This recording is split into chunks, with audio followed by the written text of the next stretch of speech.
Okay, let's go ahead and get started. Good evening. My name is Rebecca Harbage. I'm the chair of the City of Helena Zoning Commission. It is very nice to see a packed room. I love that there is this much interest in the work of the Zoning Commission tonight. April, would you mind doing a roll call for the record? Absolutely. Chair Harbage, Here. Vice Chair Wilson, Ms. Anderson, Ms. Sorensen, Here. Ms. Story. Here. So all 5 commissioners are present. Great, thank you very much. Since we do have a lot of folks in the room, I just want to give a quick overview of the Zoning Commission. We are a 5-member board, so we have all of our members present tonight. Typically, these meetings are recorded, minutes are taken, and then those will be able to be found on the City of Helena's website if you're interested in following up after the meeting. Our meetings follow an agenda. I believe some of those were available tonight. It's also posted on the website. For each agenda item, we will start with a staff presentation, followed by questions and conversation from the Zoning Commission, questions for the staff. The applicant, if there is an applicant, would then be invited up to give a presentation and add anything to the staff presentation that may have been missed.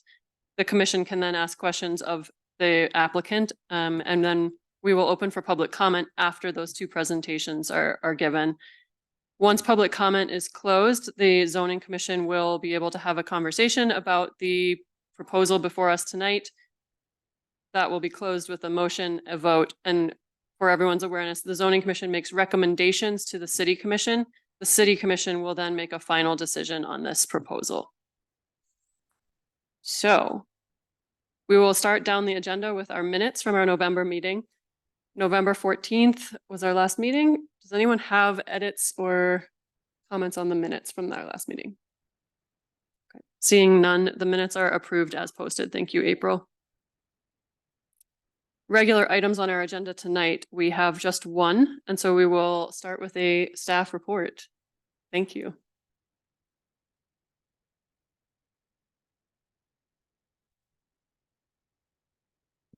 Thank you, Chair Harbage and Zoning Commissioners.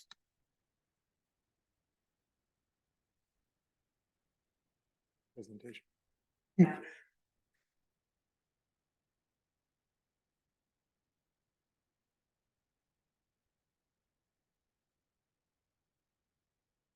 Tonight for your consideration, we have the conditional use permit application for an emergency shelter at 648 Jackson Street. My name is Kyle Holland. I'm planner with the Community Development Department of the City of Helena. This is for consideration of a resolution granting a conditional use permit to allow an emergency shelter in the downtown district. Again, this is for the property at 648 Jackson Street, generally located to the west of the intersection of 13th Street, Jackson Street, and Helena Avenue.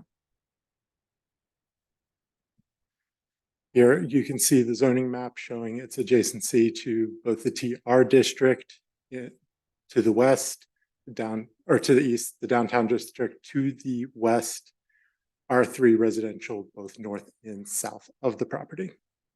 It is currently in use by simple cremations with the land use per our zoning classifications of a funeral home. Since its construction in 1938, uses have included a grocery store initially. There was a moose lodge there for a couple of years. Thurber Printing was there for many years. And before it was taken over by Simple Cremations, it was used by Rocky Mountain Development Council. They still control part of the building. The applicant is requesting an emergency shelter that will be operated between October 1st and May 1st.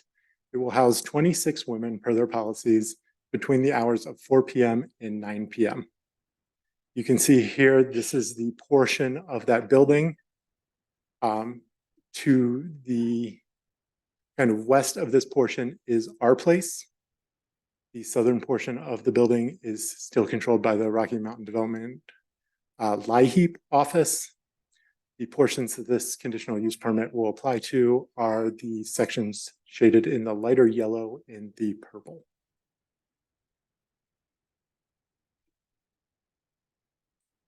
Zoning definitions in growth policy area. emergency shelter is temporary housing and ancillary, I cannot say that, ancillary, it's gonna move on, services for indigent, needy, homeless, and transient individuals. The downtown district is intended to encourage the creation and preservation of mixed-use development and provide a wide range of housing options and serve a variety of incomes and demographics. In our growth policy, this area is considered mixed use, which is places where people can work, live, play, and learn. Is complementary uses, and is a denser development area. Here is an aerial picture showing where the proposed entrance to the shelter will be. There at the corner, it's showing the new locations of security cameras and lighting, along with the location of a bike rack for the clientele to use. An additional area for smoking and evening congregation is to be determined per their policies, away from the main entry and away from the residential district. Here, the upper picture is looking directly at the entry. The lower picture is the other portion of the building along Last Chance Gulch that currently and will continue to house our place. The upper picture is the residential district that begins directly across 13th Street. The lower picture being the Sealy building across Last Chance Gulch and the downtown district. This is the parking lot that is directly to the south with the Steamboat building in the distance and the kind of mixed lower scale commercial enterprises that are to the east. These are salons, tattoo parlors, those sorts of businesses. These are the residential districts both to the north and south of the proposed location along Jackson Street.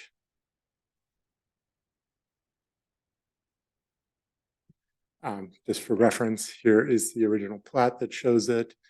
On this Last Chance Gulch is called Main Street and Jackson is called Pearl Street in this original platting.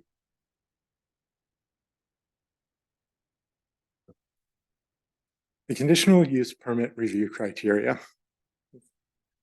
A conditional use permit may be granted by the City Commission only upon finding supported by substantial credible evidence in the record that the following standards are met. The proposed conditional use as conditioned will not adversely impact public health, safety, or the general welfare. And the conditional use as conditioned will not adversely impact the peaceful use of existing property or improvements in the vicinity in the zoning district in which it is located.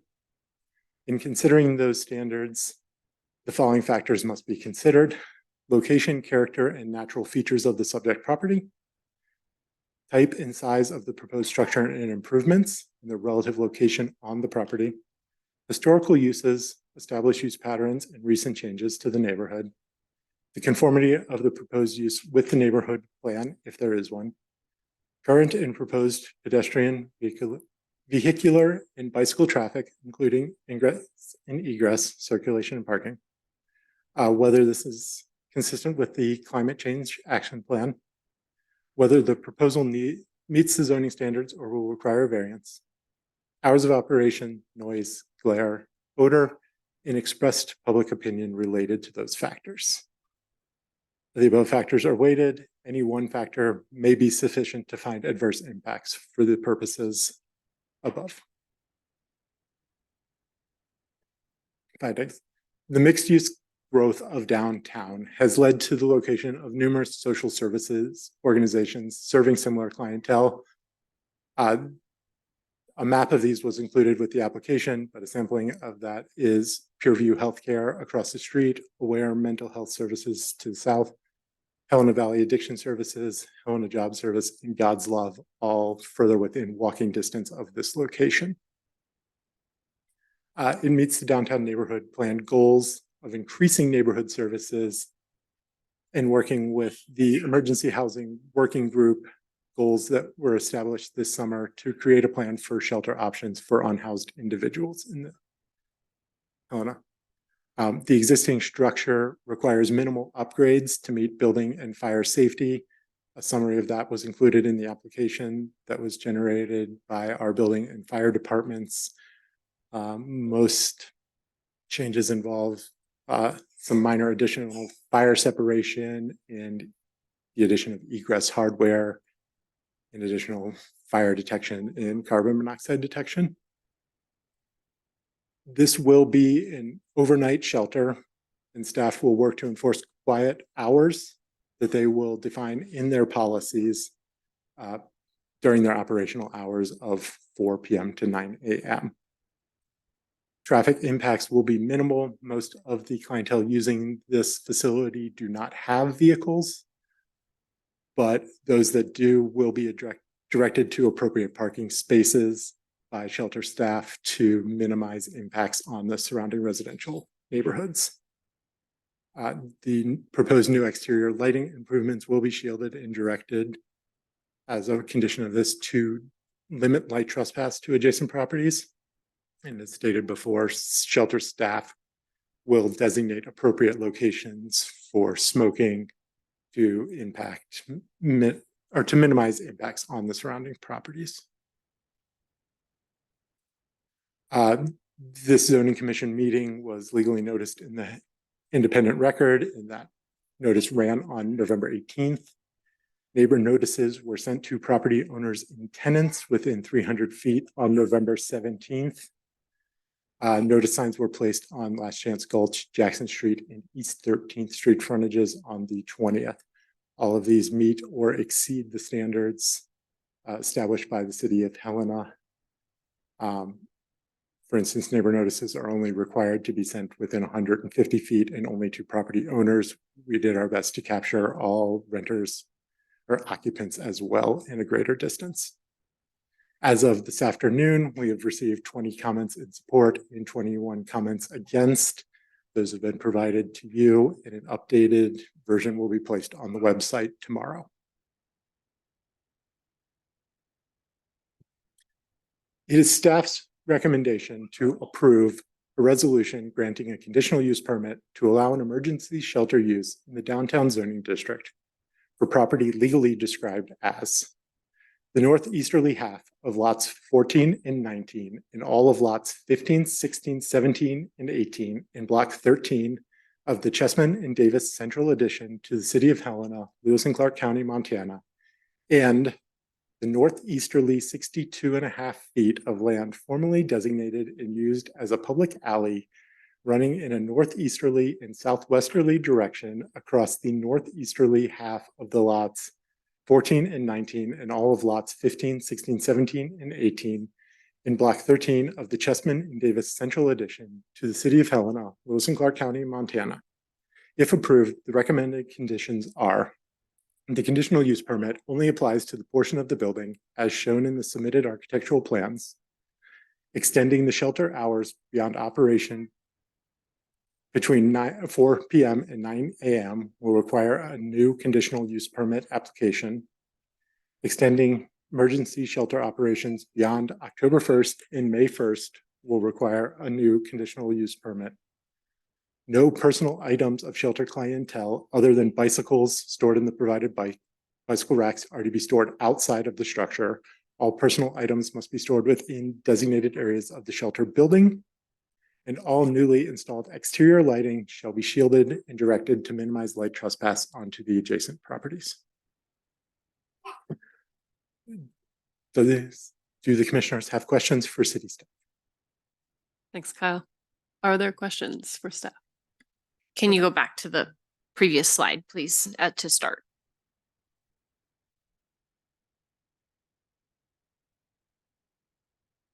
Are there other questions? Anyone want to jump in? I do have a question. So my understanding is this is a section of the adjacent space that currently is being used for a funeral home, so is not taking away from activities that's currently being used in our place, correct? Correct. The Our Place operations will remain as they are. That is a separate and distinct entity from this shelter. both are run by Good Samaritans, but they are separate operations.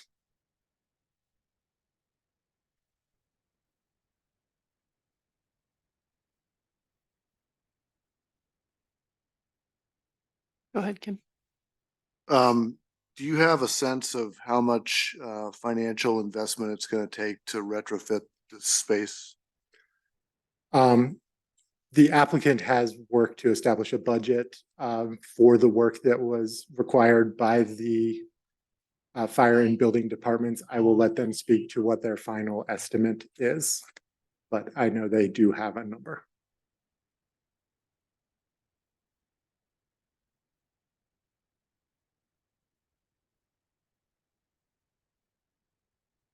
Are there more questions for staff?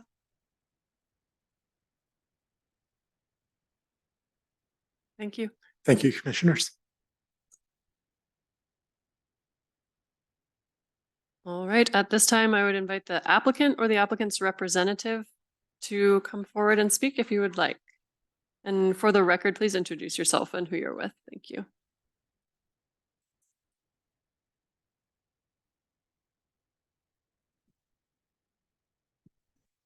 Good evening. I'm Teresa Ortega from Good Samaritan Ministries. I have worked with the committee over the past several months to come up with an idea to address the homeless issues in Helena.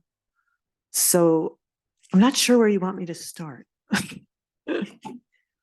Anything that you'd like to add to the staff presentation to help the zoning commission make a decision? All right. So this is not a new problem for Helena, the homelessness within our community. I've been at Good Samaritan for nearly 17 years now, and I've seen this come up every year. Where are we going to go with the people during the winter when it's so cold? Who are they going to stay with? What facility has them? How can we adequately provide services for them? This year, I was really pleased to see that the city and the county stepped in together with a housing meeting, the housing task force, which addressed emergency shelter and homeless needs for housing or placement within the community. There have been many issues leading up to this on how to go about doing this, but this committee really tore everything apart this year to figure out what steps to take, to include the issues we're dealing with people sleeping in the tents, people in the mountains, people not having a place to defecate, people not having safe places to be. This is something that made us change our mind from being an overflow shelter to women's shelter only. In the very beginning, we talked that Good Samaritan would be an overflow shelter for God's love because of the increasing number of homeless in the community. As we talked about this together as a team, we felt that wasn't the right direction to go, that what we needed to do was take a smaller population of our homeless within the community and work towards success with that population. So that's where we came upon working with the women in the community. Very often people think there are not that many women that are homeless on the street, and that's not true. At any given time, there's probably between 40 and 50 women that are homeless within the community. There are a lot of women that are couch surfing, that are sleeping on beds with a friend, but they have nowhere to go. And if you don't have a place to go, you aren't able to get the support system that you need to get to your next step. So this is why we looked at changing to a women's shelter to really address the whole picture of homelessness within our community. This women's shelter is a multi-part solution to address the whole system of homelessness for men and women in the community. It's taken a long time to get to here. It's not going to happen overnight when we can make changes for people and see them get into new services. Something that Good Samaritan works very hard at is providing services for people that are in the most in need within our community. That is the homelessness within the community. We look to be able to provide a safe shelter place for women. We're almost looking at the pyramid, Pavlov's pyramid of supports for people that's a human rights issue as well. Upon doing that, we also have really strong ties with other agencies in the community that unfortunately the women's serving shelters have long waiting lists for services. So we could be the place for someone to stay that's safe at night, warm at night, but then also working on a waiting list or getting with the other agencies within the community. We're looking at also to coordinate our efforts through other programs that Good Sam's runs, because there may be different needs people have within that community that are coming to stay with us. They may just be here for a short time. What we see is they need helping assistance, but they don't know where to go or how to fill out the forms. Those are things we can help with. It is a low barrier shelter we are suggesting to bring in place. We will not be able to work with the women that have children. However, we already have plans in place that if a woman comes with a child, we will put them up in a hotel as an emergency shelter to have a place to be. And then immediately get a hold of the shelters in town or agencies in town that work with women and children. I know there's always a question about safety and fear within the community. That's something we do. Good Samaritan addresses community needs for those in desperate need, but also for the citizens of Helena. We want people to be safe and comfortable on both sides. We want our citizens of Helena to feel safe, but we also want our folks that are homeless to have a safe place to stay and move to the next step. Within doing all that, I don't want to jump back for a minute because I skipped a point when I was talking about programs to be able to provide to the women that come to the Ruth Center, that we'd like to call it, is that our place is open during the day. It's for recovery, resources, and education. They're welcome to come there to get the services they need. And our staff at our place will be the same staff, not the same exact staff, but peer supports that are licensed through the state of Montana, peer support trained. So they're able to walk people through those challenges through life, through lived experiences, which we feel is the best way to help someone to get to the next step. I try not to say Let's see. I just quickly, this is something about safety that comes up quite often. I'm sure most people do see what Good Samaritan does in the community of our place.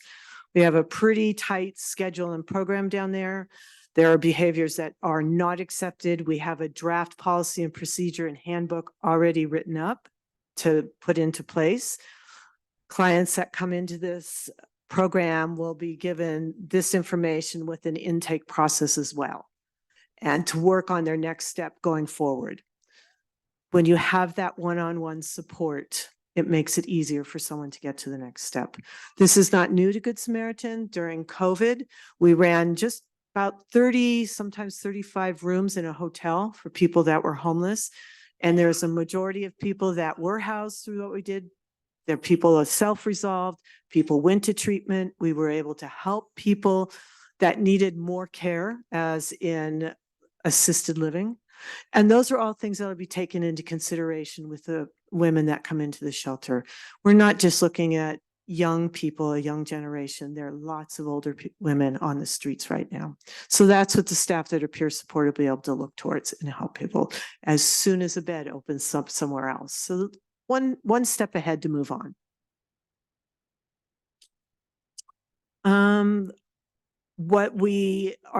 I feel what Good Samaritan and our staff are very good at is creating ties between community partners. We have an amazing partnership with Helena Police Department. We work very closely with the crisis response team. So Center for Mini Rivers Mini Rivers Mental Health is, we kind of tease, we have a red line between us. When something comes up, they're always willing to come down and evaluate a situation to see what needs to be done. We're not alone in this process. This is a community process to help start addressing the overall homeless needs, but to start with the women first. We've worked with YWCA. That would be one of the first places we'll be looking to refer women to because of their programming and their counseling and supports they have there. Let's see. And I think that's about it, unless we want to start with some questions. Are there questions for the applicant? There's no doubt in my mind that Good Samaritan is extremely connected with the organizations in town that can help us make this a great place. However, there is quite a bit of public comment against this, and you spoke very briefly to the safety and the concerns that we've all seen in place now. Now we're increasing that a little bit in density. Different demographic, I recognize as well, could bring different opportunities. Can you speak? Oh, I had a very pointed question and I lost it. Can you speak to why you selected that location specifically in the perception that it's increasing density of the same type of people there, as opposed to I'm just going to use an example. A comment said, as opposed to closer to your retail location out further north, just as an example. Sure. So to start off with that question, it's a great question, and I've been asked that a lot. For people who are homeless, they need to have transportation to get to where their services are. They can't walk from where the thrift store is back down to services. And if you look in most communities, entities such as the homeless shelters, the treatment facilities, the mental health facilities are usually pretty much together within walking distance. I'd like to add that I feel that Good Samaritan goes that step further to make sure people can get to those places that are close to that facility and knowing everyone within that 2 or 3 block radius. That's why it's happening there. And it's pretty common in most areas that are serving the homeless to be together like that. You did ask a little bit more about safety, if I could address some of that right now. The safety, we are fully staffed. And as I did talk about before, our staff are people that will go through some pretty intense training through Good Samaritans, but also through the state programs for peer support networks, who know how to handle most of the situations. And when I say most, if we don't, we know who to call through the mental health or the crisis response team or the Helena Police Department.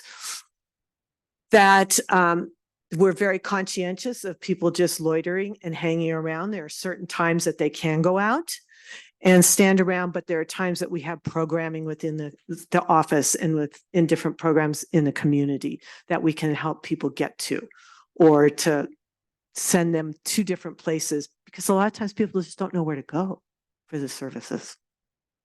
So along with that, we're very Good Samaritan we run a pretty tight ship.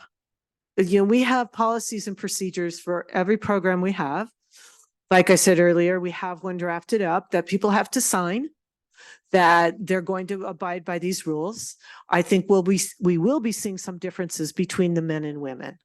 I hope to see it's going to be a little bit of less and a little bit of more of what we're seeing to move forward. There are times when people can get out of hand. We understand that. Our staff are tremendous at helping to talk people down and then to get the right supports they need in after that. If that doesn't work, or within that process, they're usually given a warning of what is going to happen if they don't stop. And we will not kick someone out on the streets with nowhere to go. That is something Good Samaritan has consciously decided not to do in any of our services. So we will, if a situation comes up that is too much or a danger at risk for others around them, one of the agencies we work with will be called to come in and support us through that. Did I answer you? Go ahead, Kim. So kind of a related question, or a couple of questions. There are lots of comments from surrounding business owners, and specifically Helena Vision Center, who's right across the street, about the bad activities, the bad behavior that they're already seeing, the impacts on their business. Do you have a strategy to address the daytime impacts of your clients, and not only of your clients, but of other people who would be associated with your clients, like boyfriends or whoever? Or are we suddenly dropping 26 new people right across the street from Helena Vision Center all day long. So yes, let me think about which to answer first there. So, yeah, we've talked to Helena Vision Center quite a bit, and we've been over and met with all of our neighbors, and United Way has been amazing in getting out and talking to our businesses in the community, doing some training on how to address the homeless, what to say, how to talk to them, who to call. Our staff are very often called at night. Helena Police Department calls us at night if there's someone that we're talking about that's out of control or sleeping somewhere or inappropriate behaviors that we all know that happen. We've gone out to make sure that's dealt with. It's not fair for our citizens of Helena either, so we try and get there as quickly as we can. Usually it's just a matter of moving them on. There are times we have a place to move them on. Now, if this goes through, we'll have a place for women to move on so they're not stuck on the streets. You asked more about, what were the other questions you asked? I think what I'm asking is, does Good Samaritan have a plan, or are you cooperating with law enforcement to kind of be able to mitigate those impacts Yes. that may be associated with the increase in the population residing in the shelter? Right. And like I said previously, we have a really strong connection with Helena Police Department and individual officers. In addition to that, we also work with pretrial services that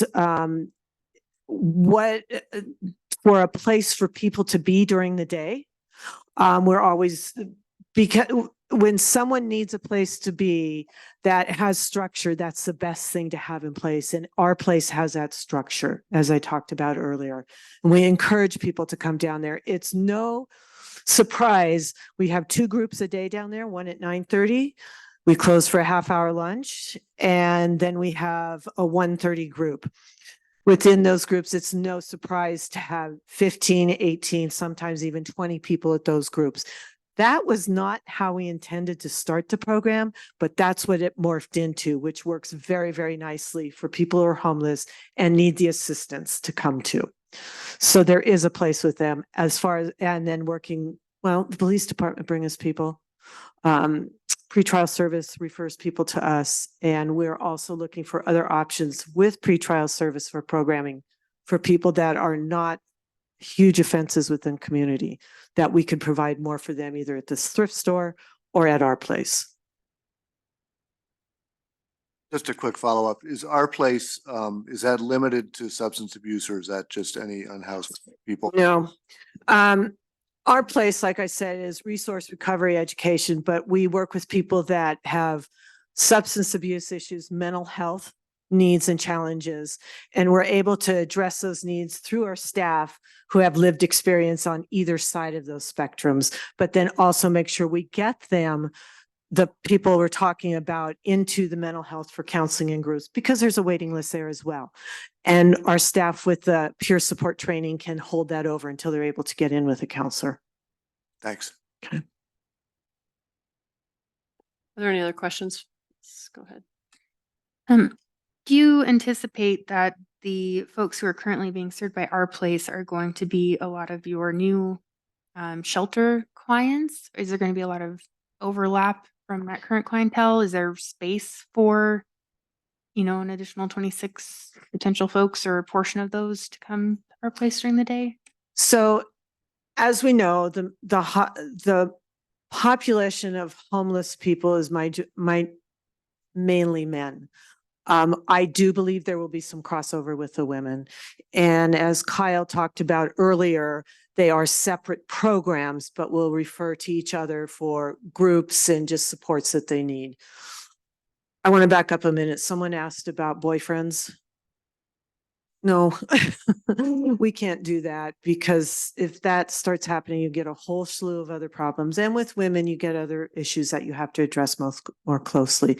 So that will be addressed. Sometimes they come to our place together as a couple, but this is for women to get the needs they have met.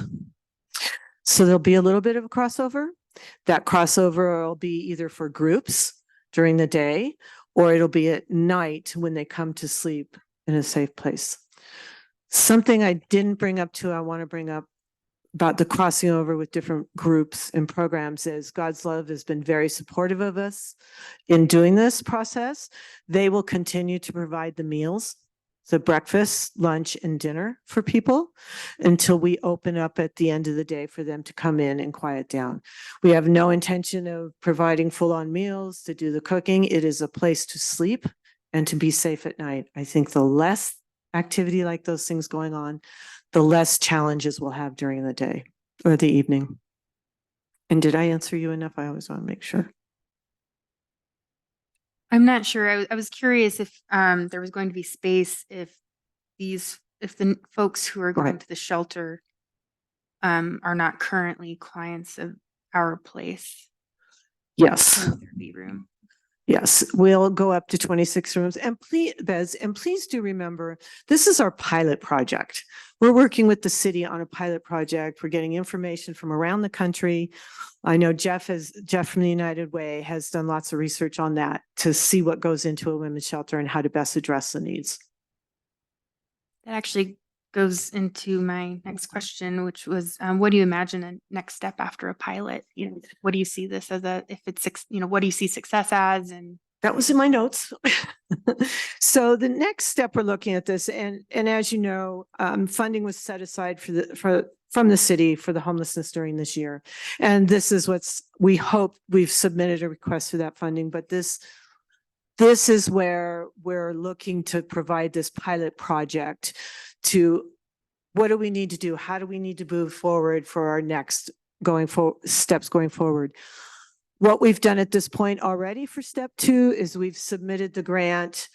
It's out of, I believe it's HB5, Jeff?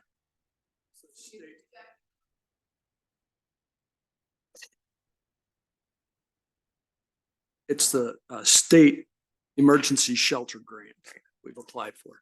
So we've applied that, and that is funds that's in Montana, as you all probably know, to build a shelter, remodel a shelter, so more of the homeless and the increased number of homeless can be served. That's what we see. We won't hear on that until January, but that's what we see is looking at the next step and learning this winter from that and then moving forward with that funding. Success is getting people into programs. And we've got data everywhere. We've got data programs everywhere that we want to catch that data and who's coming in and how often they're staying and what did they need? What services did they need? Did they get those services to adequately address what they need to move forward? Were they able to self-resolve?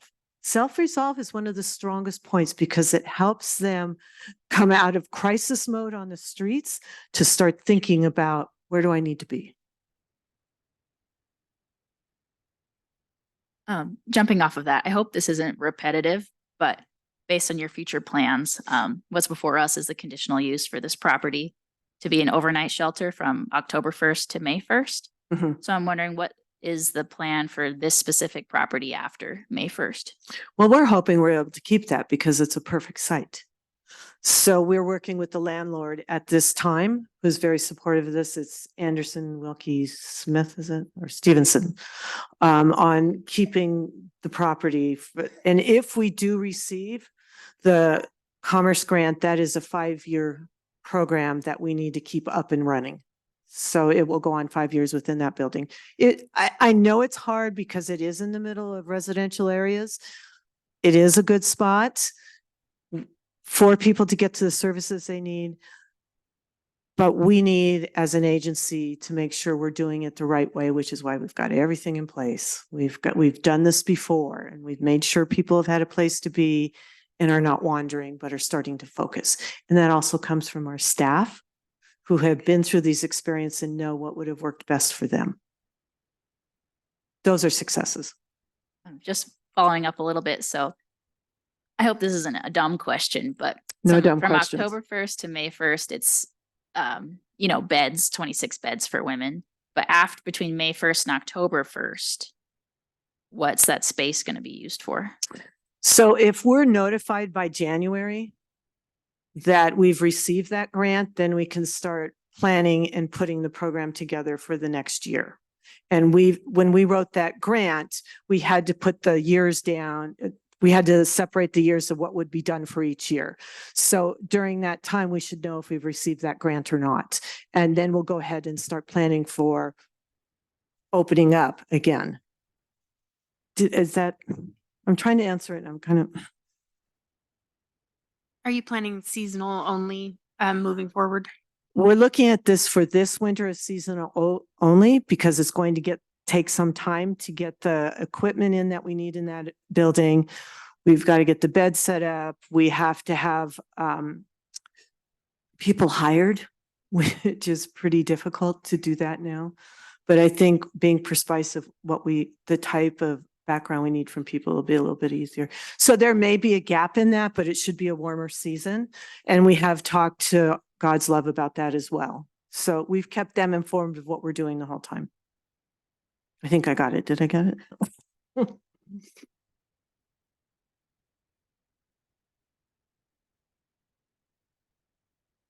So Kyle had kicked this question over to you guys. What's your budget for the remodel? So the remodel for this winter it's minimal compared to when we go forward for the ongoing. So we're looking at probably close to about 15 to 20,000 of the upgrading for the facility for safety purposes now. We have had multiple donors come in that want that are interested in purchasing the needs, such as beds, such as bedding, such as we've had people come to the office that want to volunteer their time to do the construction. So if we look at that, the 10,000, we'll do tops with that of getting it up retrofitted for what we need for safety. But then also staffing's going to be between 77 and 90,000. I know that's a range, but it is going to depend on how quickly we can get people in there for one. Providing the benefits. Good Samaritan has amazing benefits. We're working with our HR, we're working with our attorney on how to make sure we do everything just right, even though it's a temporary position. So that a lot of this is we're still planning. Okay. Are there any more questions for the applicant? Right. Thank you. Thank you. Very much.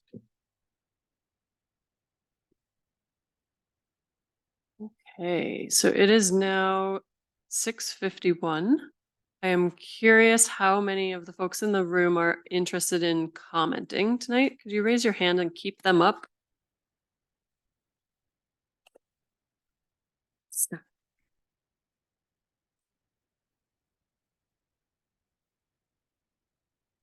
Say 25 or 30.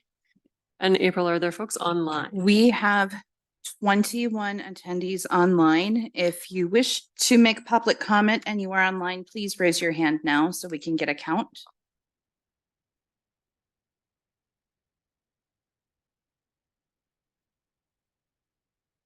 They're slowly coming in.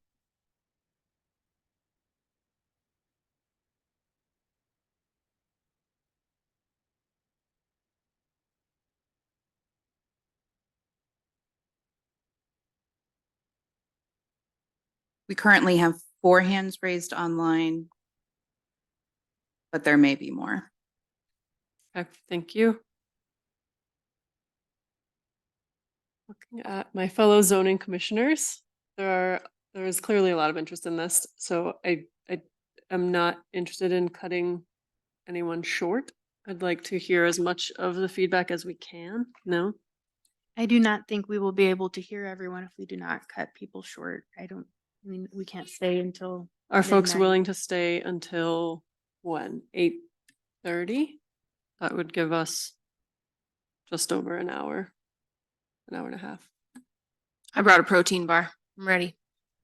If we want to figure out the math on that and give Mhm. people as much time as we can to. Okay. Yeah. Okay. And I wonder if we ask people to try to limit their discussion to 3 minutes or so. So Chair Harbage, whatever time you decide, I can set up a timer. So Okay. that way, once public comment starts, we can start that. And then once the timer is up, we will know. Perfect. In the meantime, while you're doing math, may I ask a question to staff? Yes, go ahead. To clarify, we heard some great representation of the potentially seasonal but maybe permanent application of this shelter. The name of it is an emergency homeless shelter, obviously. However, the decision we make tonight is a permanent change to the land use for this CUP. Is that correct? Correct. And with the conditions that you choose to impose upon it.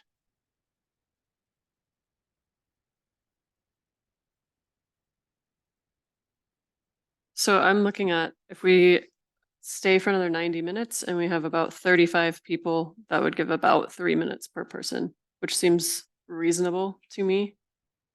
Likely some folks won't take 3 minutes.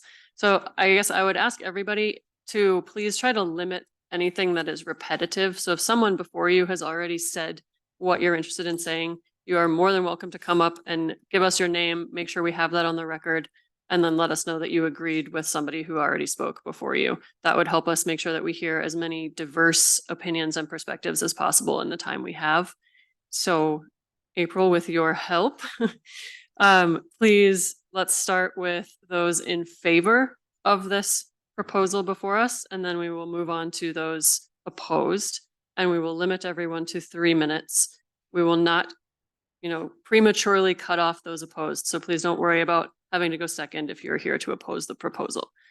With that said, everyone, when you approach the podium, please introduce yourselves by name, and that way we can take notes and make sure that we can call on you if we have questions. Thank you very much. Let's go ahead and get started. Good evening, zoning commissioners. Thank you for hearing this process tonight. Thank you, Kyle, for your report. Well done. I am Jeff Busher, Community Impact Coordinator at the United Way. And I want to just briefly set some context. The city officials gathered a group of nonprofits that work regularly with this population in seeking, based on Melinda Reed and the city commissioners, a set aside of $100,000 to address this important need in our community. And so between August and now, we feel like between the city and the nonprofit agencies, this is the best plan available. And I want to mention one thing that makes it a good plan. And I know we all have safety concerns. When I'm downtown with my grandchildren, I want them to be safe. And by providing a shelter, it gives people a place to go so that safety concerns are managed. I want to remind our community that it costs less to do something about this issue than to do nothing about it. When we do nothing about it is when we have the issues in the alleys and the neighborhoods and behind businesses and those kind of things. But by having a plan and managing this population and working with them to improve their setting, then we're steps ahead. We're miles ahead. And that's been documented across our country and across Montana. Thank you. Thank you, Mr. Busher. If folks want to, you are welcome to kind of stand up and in a line. That way we don't have to wait for everyone to come out of the aisles, and that'll keep this moving a little faster. Good Welcome. evening. My name is Bonnie Lambert. I'm a Helena resident. I've lived here for 38 years. I'm in favor of this permit. It is clear that some in the business community who are opposed to this permit have benefited from our city commission's financial assistance. It is now time to give aid to other Helenans, our unhoused neighbors. This aid is not to provide significant income profit on investment, but instead to provide a place to shelter out of Helena's often killing weather. All Helena residents have equal right to Helena city aid. Those monies and laws are not meant only for the comfortable. Let's exhibit compassion and understanding and sanction this small movement towards a truly equitable community. Thank you. Thank you very much. Good evening, members of the Helena Zoning Commission and neighbors. My name is Julia Cruz, and I live in the city of Helena in the Rodney Street neighborhood, which I might mention is an extremely multi-use neighborhood. I'm here in support of granting a conditional use permit to Good Samaritan Ministries. I believe they have demonstrated that their plan meets the city's requirements. Dehumanizing the people who will benefit from this shelter is neither constructive nor appropriate. The fact is that there are neighbors in our city who need a safe, warm place to be and stay. And the folks that have worked very hard on this proposal have come to the decision that it is the best opportunity to do that. I want our community to be a place where lives are valued and supported, and that where convenience and discomfort do not come close to holding equal balance with sleeping on the ground in freezing temperatures.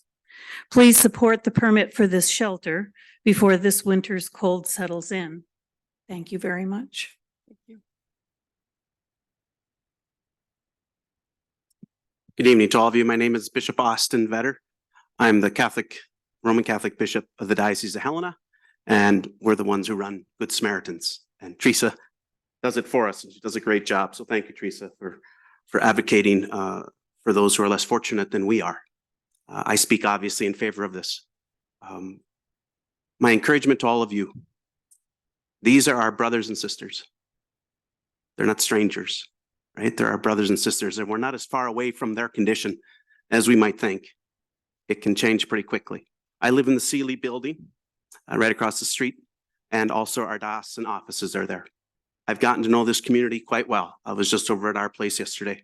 On Friday, my whole staff is going over to Good Samaritans to help get them ready for Christmas for our community. They have names, they have stories.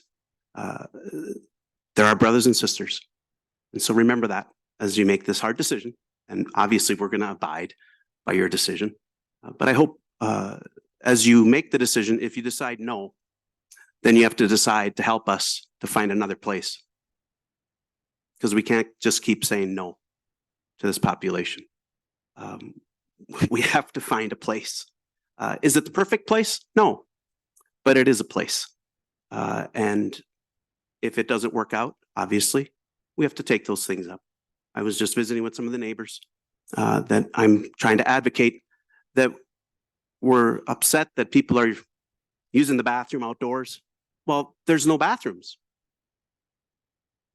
So this is going to allow some of those things to be lifted. At least if we could put some porta potties around town, that wouldn't be so bad. So I encourage you, don't be afraid to give us a chance to help these young women and older women to take a step. This isn't going to answer all of our problems, right? But saying no doesn't answer them either. So thank you for your service to our community, and know my prayers. Thank you very much, Bishop. Hi, my name's Madison.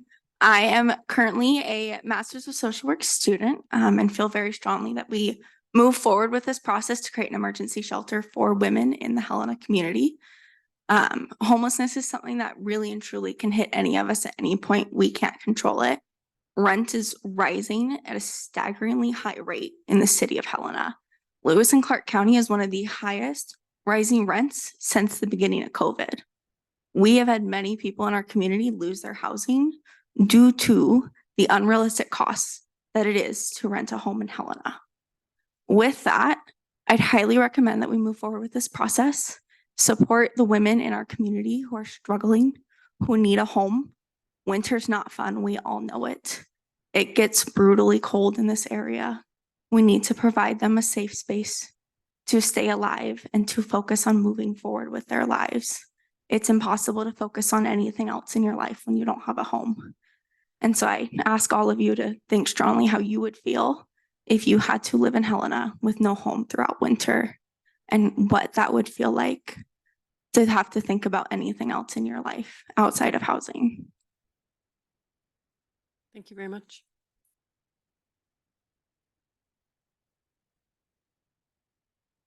Good evening, Commissioners. I'm Emily McVeigh, the Executive Director of the United Way of the Lewis and Clark area, and I'm here to speak in support of this conditional use permit. As you've heard, this building has always been used to serve a wide variety of people. That is not different for what we're asking of this plan.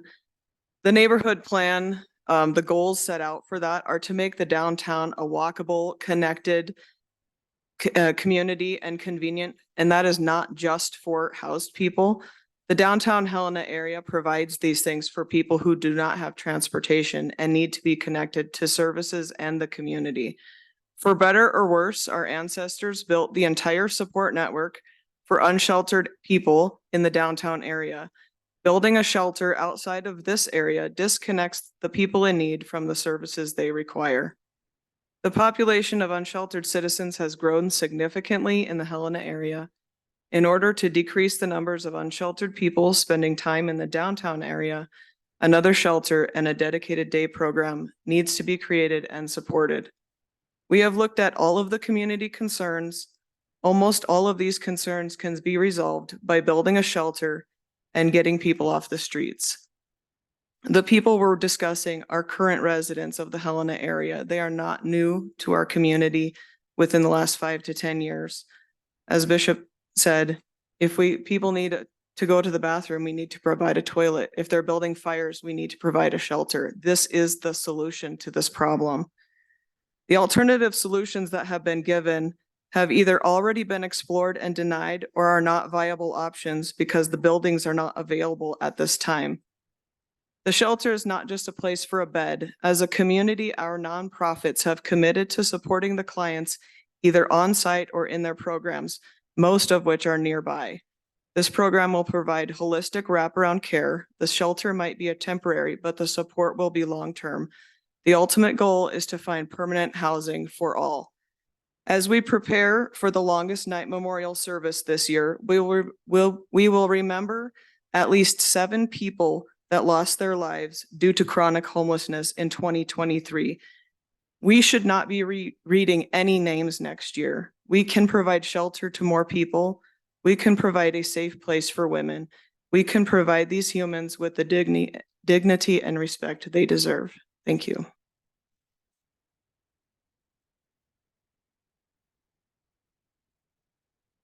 Good evening, Commissioners. My name is Kayla Morris. I am the Supervisor of Community-Based Services at St. Peter's Health. I'm leading the Housing as Healthcare Frequent User System Engagement, also known as FUSE initiative locally.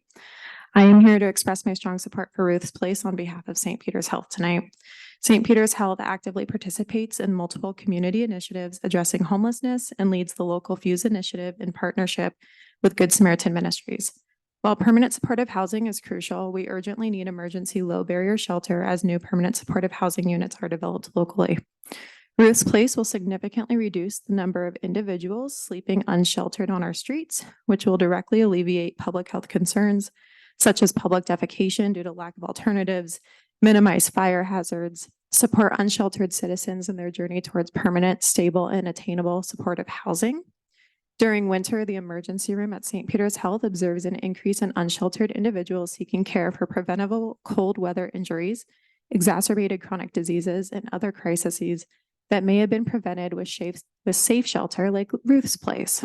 The significant rise in Helena community members experiencing unsheltered homelessness strains our emergency room resources, sometimes leading to longer wait times and limited beds for all of our community members. Furthermore, by providing a safe discharge location for medically stable individuals, Ruth's Place will help prevent unnecessary hospital stays, reduce patient boarding in our emergency room, and enhance our capacity to provide timely and effective care to all of our community members. Housing, a social determinant of health, is integral to effective medical care. Ruth's Place will serve as a stabilizing factor, allowing our FUSE program to connect clients with primary care services for routine healthcare needs and necessary resources for stable housing. In conclusion, I, Kayla Morris, individually and on behalf of St. Peter's Health, wholeheartedly support Good Samaritan Ministries conditional use permit. Approving the permit and allocating funds for homelessness this winter will benefit Helena by meeting the needs of unsheltered women and benefit the Helena community. St. Peter's Health values the life of every community member, and Ruth's Place will help ensure that 26 of our community's most vulnerable women do not freeze on the streets this winter. Good Samaritan Ministries is uniquely equipped to address this need, and we trust their ability to create a safe and caring environment. Thank you for your time and consideration. In addition to my statement, last minute, the CEO of Pureview, Justin Mergel, has requested that I read his. Would you like me to do that now, or would you like me to get back in line? Go ahead and do it now. Okay, sounds good. I'm going to read this word for word. So when I say I am him, obviously I'm not.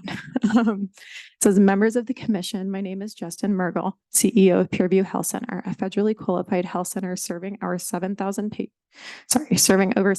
patients in Lewis and Clark County and surrounding areas.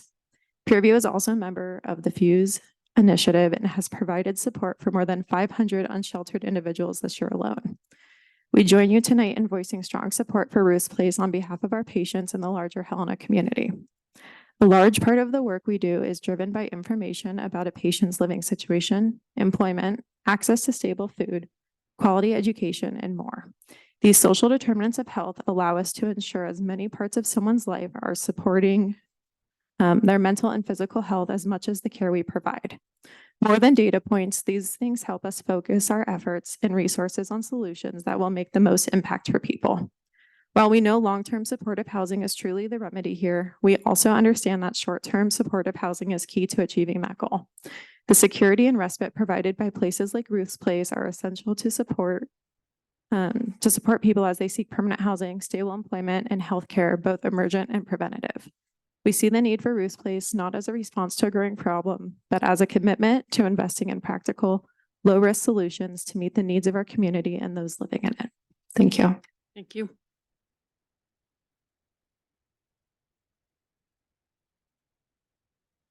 Hello, Commission. My name is Ara Babcock, and I am the Assistance Coordinator with Good Samaritan Ministries. I am in favor of this. Nationwide, we have a problem, and it's growing every day. And that problem has also hit Helena. And we not only have women that need shelter, we have men. We can only focus on one in particular right now. In Helena, since I have started my position at Good Samaritan, we've been talking the same talks for years. And we're finally coming up with solutions, which is amazing in my opinion. And things, I mean, we have to figure something out right now. This is about human dignity. Everybody deserves something over their head. They deserve to feel like humans. They deserve a bathroom. They deserve food. They deserve everything that you and I deserve on a daily basis, and they do not deserve anything that is less. And to have anybody feeling like they don't deserve that is not acceptable. And I don't know any hearts that would tell a woman struggling not to come and get help. Sorry. I have been on the streets during the winter. I have problems with my left hand from it. I can go outside now and I can get cold, and in a matter of a minute, my fingers feel like they're on a burner, sizzling. I don't know if anybody's experienced that, but it's not fun. And it will last my entire lifetime. From one winter on the streets in Montana. We just need to love and support each other. Give people a chance. I do all the assistance at Good Sam's, and I'm really trying right now. We are trying right now to keep people housed because there are not many options if you lose your housing. It's very bleak. And the number of people coming into my office on a daily basis is very scary. And we're talking state jobs, single mothers with 3 kids that have a really good state job, and they are barely scraping by. They're terrified every moment of every day because they don't know what's going to happen the next day with their children. And I don't know if anybody in here has had to face that. But the amount of stress that these mothers are going through, that fathers, I mean, everybody, it is affecting everyone right now. It is a hard life at the moment. And if we're not here to support each other and lift each other up, then what are we here doing? I strongly encourage to say yes to this. I appreciate you letting me speak tonight. Thank you very much. Thank you very much.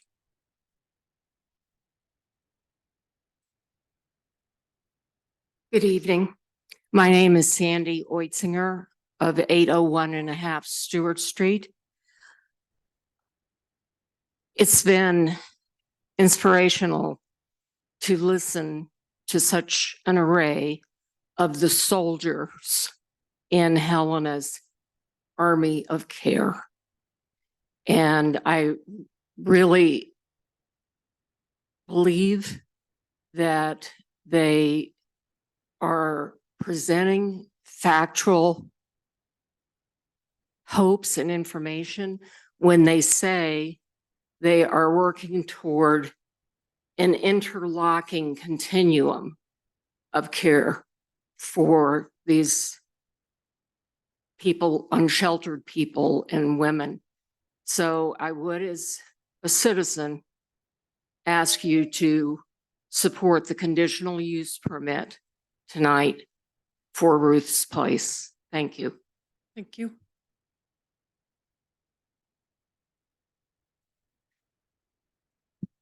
Good evening, commissioners. My name is Peter Dudley. I'm a resident here in Helena, live and work downtown.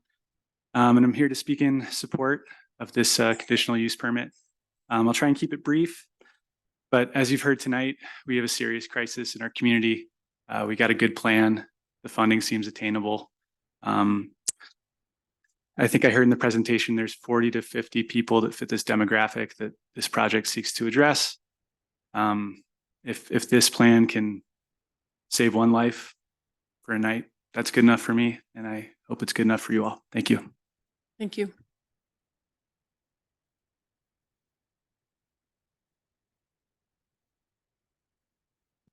Good evening. My name is Valenianthos. I'm a resident here over near Rodney Street, and I just wanted to voice my support for the zoning change for the conditional use permit. As many have said much better than I can, there's numerous reasons why this would be essential and be a great benefit to our city. And I've personally had some unhoused friends who, if not for the grace of a friend's couch, might have not survived the winter. And I can't imagine the people who don't have that support network to lean on and where they are to go and to be safe and warm.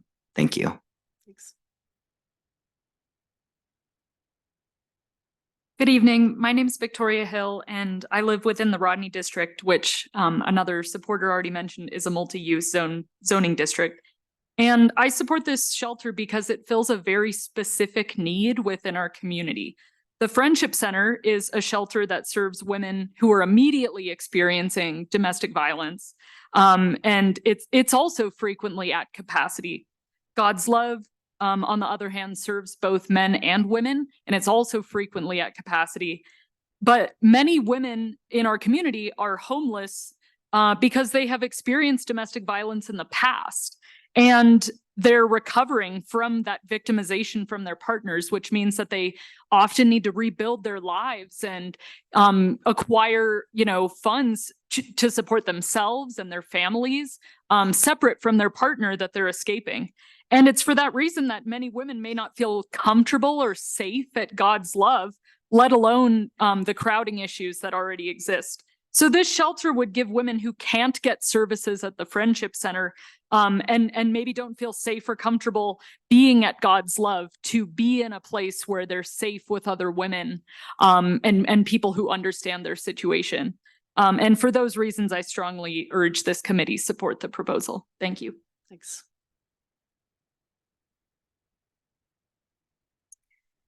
Good evening. My name's Amy Revis and I live on Broadway Street and I work in the Steamboat Block building right across from our place. And I'd like to share that I'm in strong support of this permit for all the reasons already stated. Thank you.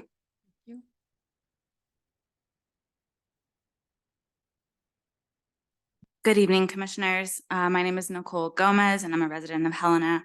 I'm here to express my support for the proposal to build a new homeless shelter. All of our community members deserve a safe place to sleep, especially in the winter, regardless of their ability to afford a home. The Helena that I believe in and that I want to live in is a community that looks out for each other, including those of us who have fallen on hard times.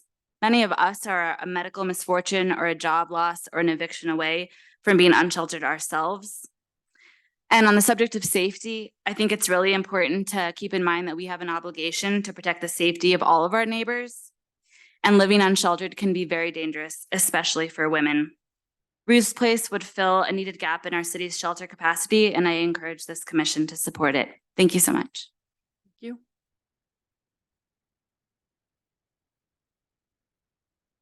Hi, my name is Emily Ald. I am a community member and a community organizer. As a community organizer, I will say that we cannot accomplish any of the goals we have as a community without a strong foundation, which includes everyone feeling housed and safe. And these are our community members. If we want to work towards a strong community, we need to support all members of our community. Thank you. Thank you. Good evening. My name is Maggie Bornstein. I work at United Way and I do a lot of the quiet behind the scenes work that happens there, but I'm really here to speak about my own personal experience as it relates to how something like Ruth's Place would have played a role in my life. Like many of you, I may have grown up in the shadow of a sibling who was so wonderful and special, my big sister. And she was loud and she was smart and funny and helpful and kind. And in 2017, after experiencing chronic homelessness, my sister died on a sidewalk, which was a remarkably challenging thing in my life, tough to share and quite tough to experience. And I think often about, how I wish she was beside me to be the advocate that she was. And if she was here, she'd be pounding the table to beg you to support this conditional use permit because it would have been life-changing for her had she had the opportunity to have the stability of a place to stay and the wraparound services that are connected to what will be Ruth's Place through Good Samaritan would have truly been so critical to the trajectory of her life and allowed her probably to be here today. So with that gravity, I'd really like you to consider how important this CUP is and support it. Thank you. Thank you. I'm Teresa Metropolis, a longtime resident of Helena, and I'm strongly in support of this.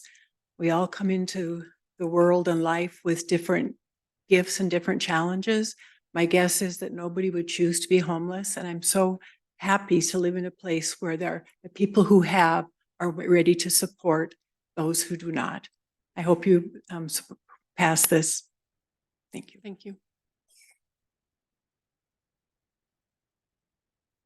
Hi, my name is Bill Entwistle. I'm a resident of Helena, and I'm just wanted to step up and say, hey, thank you so much for considering this.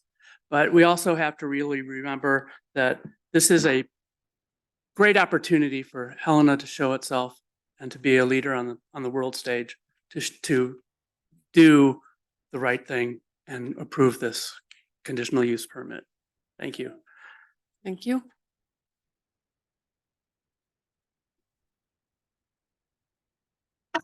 My name is Brian Copeland. I've been an advocate in the community for 40 years and I'm a community resource specialist. We kind of have like two options on the table here. We can deny the people that need some serious help in the community, or we can do a 180 and actually do the right thing and start providing services for our most needy and vulnerable population. Let's put ourselves in the shoes of the homeless for a minute. We all know what the difference a good night's sleep will do in our day. And you have women that are victims of domestic and sexual violence that are finding any place that they can go to sleep during the night. Some of these women work the next day. Some of them are struggling, trying to deal with childcare situations. If we have a place where people can actually go to get a good night's sleep so that they can go to their job and the next day, I mean, what does that do to the neighborhood? You have a bunch of these people that are already in the neighborhood that are sleeping wherever they can find a place to sleep. If it's snowing and their hands are getting frostbite, I mean, what's that going to do for their behaviors and their health? What's that going to do for their mental attitude?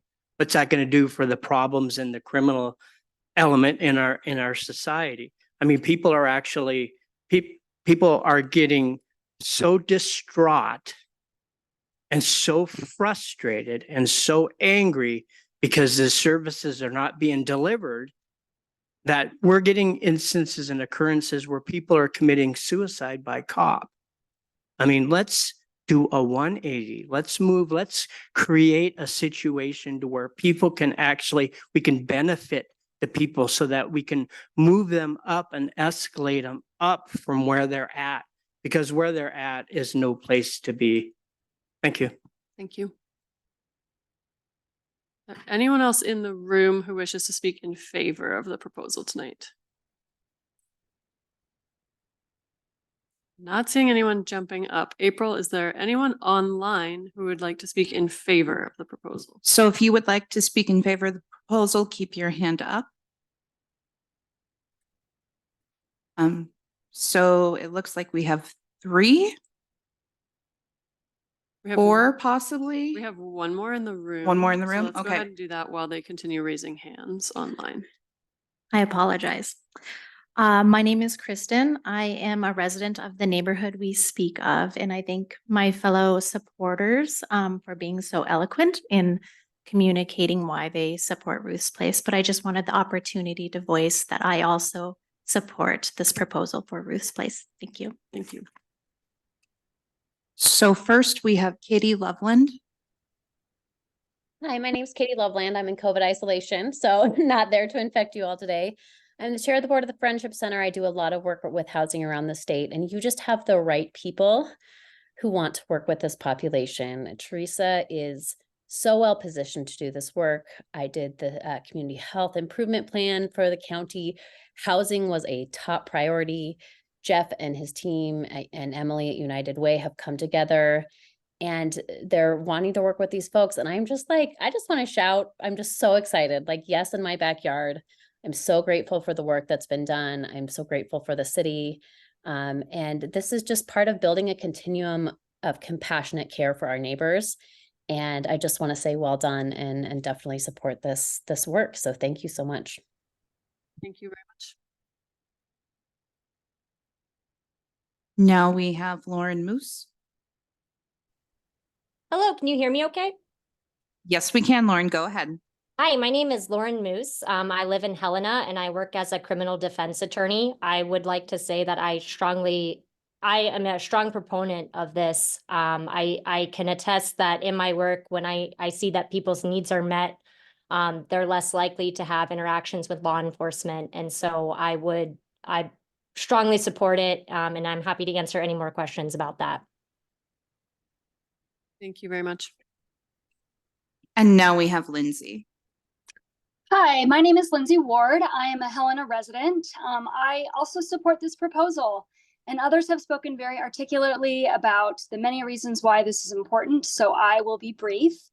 I come at it from a family law lawyer side of things. I know we just heard from a criminal defense attorney, and I also have seen the many ways that being unhoused can affect a person. I'm also a homeowner in the community, and the community that I want to be a part of cares about human rights of all citizens, regardless of their situation. So I am a strong advocate of this proposal. Thank you. Thank you. We have no other hands raised online at this time. Okay. All right. We have plenty of time. We will now shift to opponents. Are there opponents of the proposal before us tonight? Please come forward to speak. And again, please state your names before you start. Welcome. Thank you. My name is Buck Ray. I'm the owner of the Steamboat Block Building. I've owned it for 20 years. When it was just the adult daycare drop-off facility, I had no problems. Since 2020, it's continually gotten worse. I don't agree with the city's assessment on the number of vehicles. I'm there trying to kick people out of the parking lot daily. So I don't think that they have enough parking for our place, let alone an expansion. Our place does not do a great job of policing the parking lot. And I'm constantly picking up garbage. I picked up half a dozen beer cans this afternoon. I think a fence would be good if this is going to go through to separate the properties. Would be helpful for me. My tenants don't feel overly safe. They're all pretty much on lockdown. I've been threatened multiple times. And I just think this needs to be thought out a little bit more before it goes ahead. Thank you. Thank you.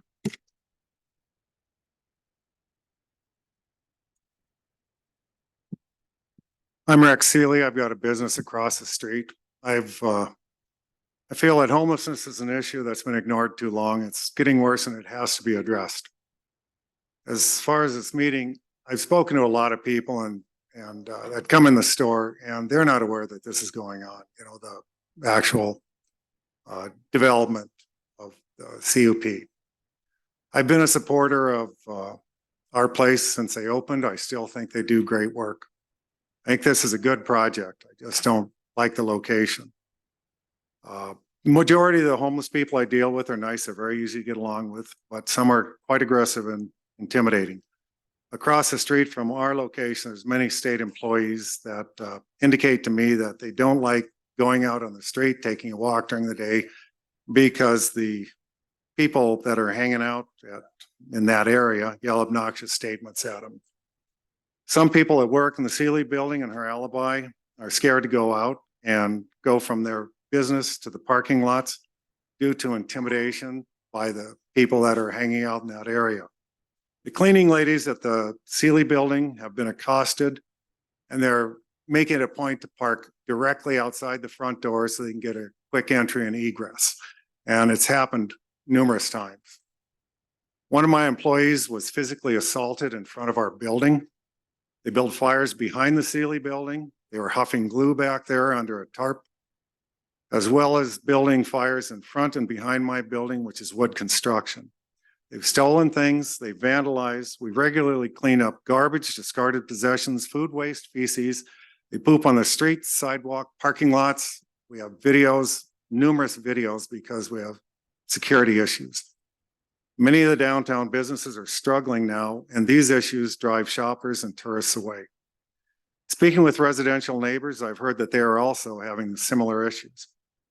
We built the Seeley building to improve unused property and help vitalize downtown. We followed the master plan, and we included 20% affordable housing in that building, which was a financial loss for us.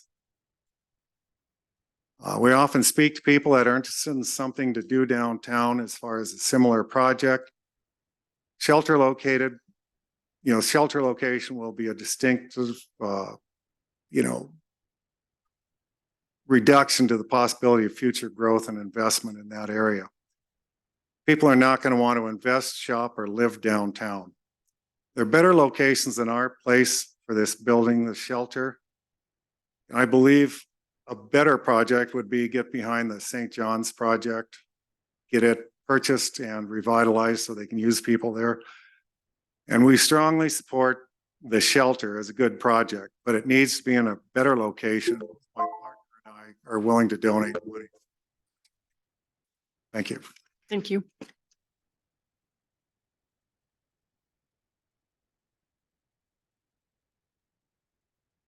My name is Mike Nelson. My first job was in 1963, 150 feet from this proposal. For the last 25 years, I've been a maintenance property manager for a building across the street. And over the last 10 years, we've had over $2,000 worth of broken windows to our building. The last one as recent as June. Yes, you call the cops. No, they can't do anything about it. They can't find them. They all look the same, whatever.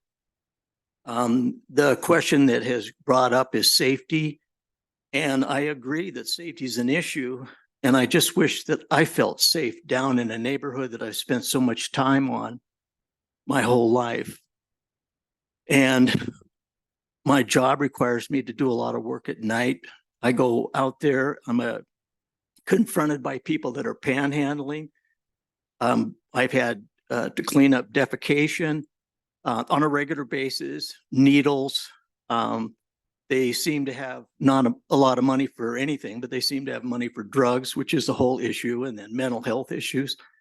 I strongly support that there is a terrible and tremendous need to help people in need, but what you're basically doing if you approve this is you're creating a corridor of bookends that start over by the Catholic church at the top of Lawrence Street and then subtly works its way to our place. And it's no different than when you see views of Los Angeles or Portland, you see rows and rows of the in-between part that is bookcases. So I adamantly oppose this in that neighborhood. We've already got our fill. If they were going to distribute homelessness and that kind of an issue, we're saturated already. I don't want you to create a bookend. Thank you. Thank you.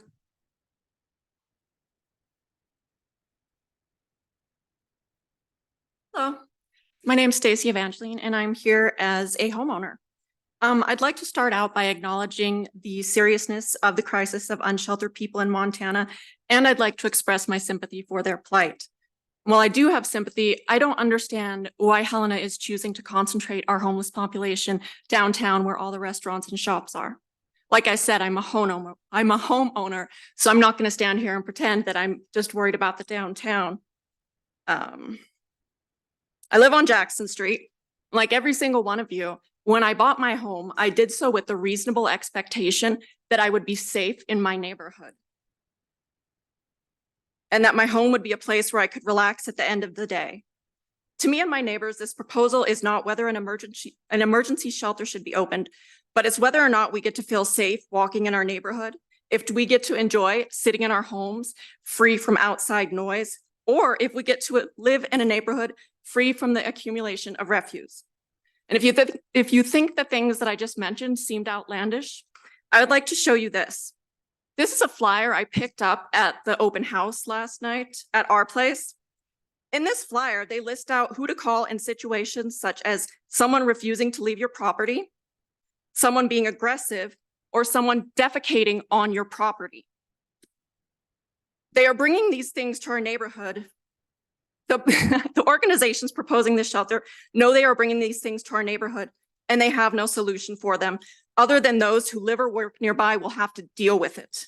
I even tried talking to one of the people that this pamphlet told me I needed to call, and that's pretty much what he said to me. These things are going to happen. We have to deal with them. I'd like all of you to sit with that for a second. Would you be okay if someone told you that you should expect people defecating on your property? Do you think it's a reasonable burden to place on homeowners and business owners in the area? Not only is Jackson Street where I live, I rent out an apartment there. Would any of you want your daughter or granddaughter living in that apartment across the street from a homeless shelter? Think if you're being honest with yourself, you would say no. That little baby, he is adorable. I've been watching him all night. Will you let him come play in my yard this winter? I don't think you would like to do that. So when you're deciding this, you really need to think, this is my life. I can't just pick up and move. I also have concerns. The lady earlier, she never answered your question. They're saying this is a pilot project. She never answered, are they going to be running this year round? Is that the plan? And I'm pretty sure she didn't answer that because that is their plan. We are being shown the most palatable way to accept this, but it's not what's going to happen. What's going to stop this from being approved for this conditional permit and then being expanded to a year-round shelter with hundreds of residents. Thank you. Thank you.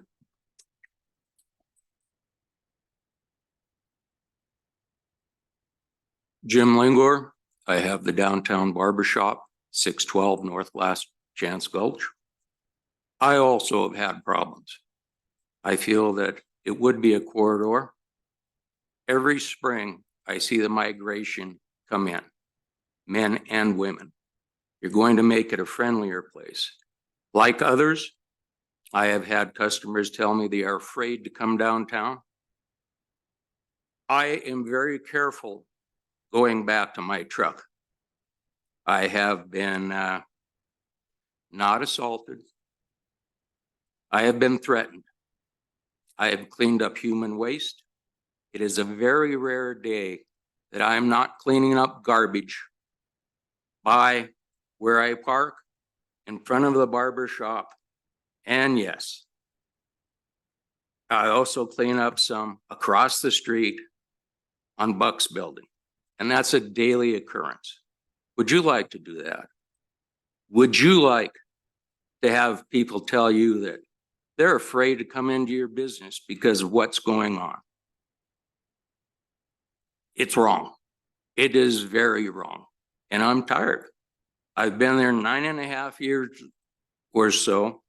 No one has come talk to me. No one has come talk to me. I don't believe so. Will you, Oh, yeah. will you I please address the just about commission? tore your throat out. Sir, please address the commission. Yes. Thank you. I just about tore his throat out because he wanted me to shut the shop down and go donate my time and money to those that are not respectful of me or my business. And Bishop, you're a nice guy, but I never remember talking to you either. Sir, please never address the cut your- commission. Anyway, that's all I've got to say. It's not going to work out, not for those in business. Thank you.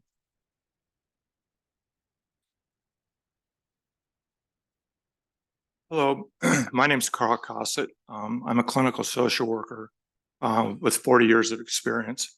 I've worked in hospitals, mental health centers, dialysis centers, and it's really heartbreaking for me to stand here and listen to colleagues that I would have been here speaking with in favor of this.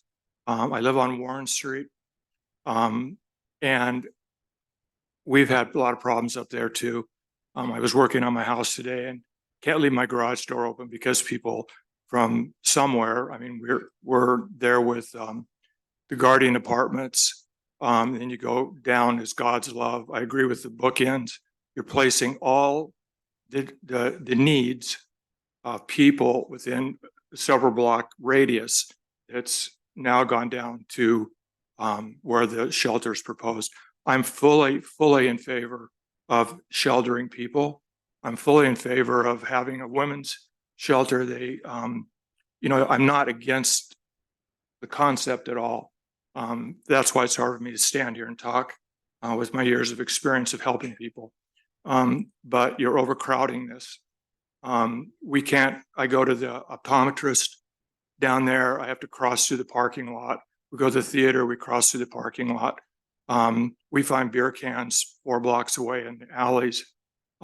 People are on the street. I have nothing against mental illness. I've worked with it all my life. But you can't congregate this many people in the Guardian Apartments, God's Love, our place, all in that area. People will just avoid it. You're trying to revitalize downtown. It's going to go into urban decay if you're not careful. A shelter that's open in the evening is great, but what do they do in the day? And I personally would not like to work in a place where they admit people that can do anything but bring in a weapon and be violent. That's a real tough place to be. Good luck to you there. The police that I've had as clients here in Helena have talked about The Guardian Apartments is just speed dial. They're there 3 or 4 times a day. Sirens are always going there. So again, you've got too big a concentration. And the bookends is a good analogy of that. You'll close that whole corridor down. And I don't think that's what you want for tourists. Tourists are not interested in going to Costco. They're not interested in Walmart. The people that are talking out here are from Helena, are not living in this highly congested area of services that you're providing. You know, there is public transportation.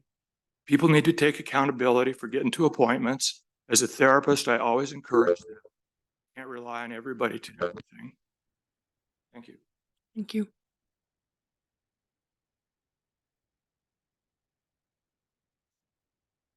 Good evening. My name is Meg White. I've been attending the Emergency Housing Task Force meetings since August. And I've been building a home and a family in this community for 25 years. We live at 1310 Orofino Gulch, about a quarter of a mile from where the homeless tent city resided from April to October of this year. I do not support changing the zoning regulations or opening a woman's shelter as is being pursued. I can see that there's a huge need to address the homeless situation in our beautiful city. However, I don't believe that opening a low barrier shelter here is the answer to this issue.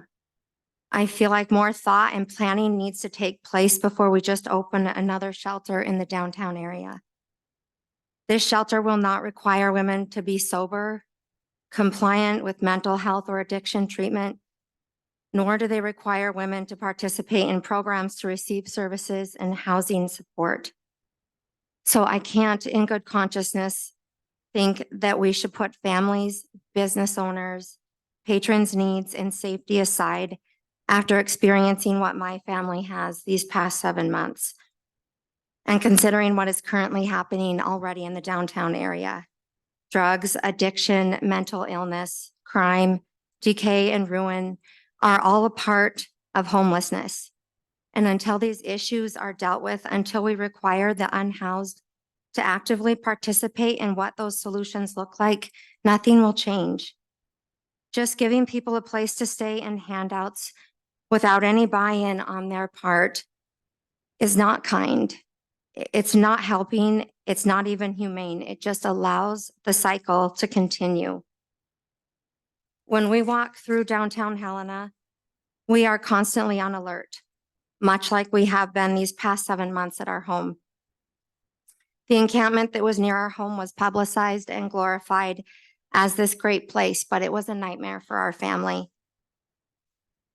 I could support a shelter that requires residents to work through addictions, including treatment and support groups, to work with mental health facilities and counselors, a place where residents are held accountable for the decisions they make while they're encouraged to take care of themselves and to learn what it's like to be a contributing member to the community, a mother, a sister, a friend, a place where they can receive help getting something comparable to a high school diploma, filling out resumes, and finding jobs.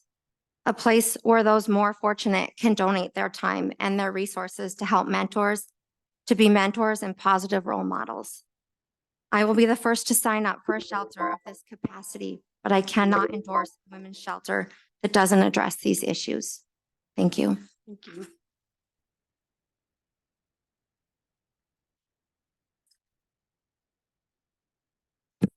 My name is Sarah. I'm not in the city limits, so I'm kind of speaking to this as a broader approach. Magnificent redwood forests, beaches, and preserves, charming coastal town, a paradise for outdoor recreation. Fast forward 10 years. Not safe to walk around. Avoid this town. Feces on the sidewalk, broken windows, graffiti, flagrant theft, needles, and glass pipes. Businessman stabbed while confronting a homeless man vandalizing his building.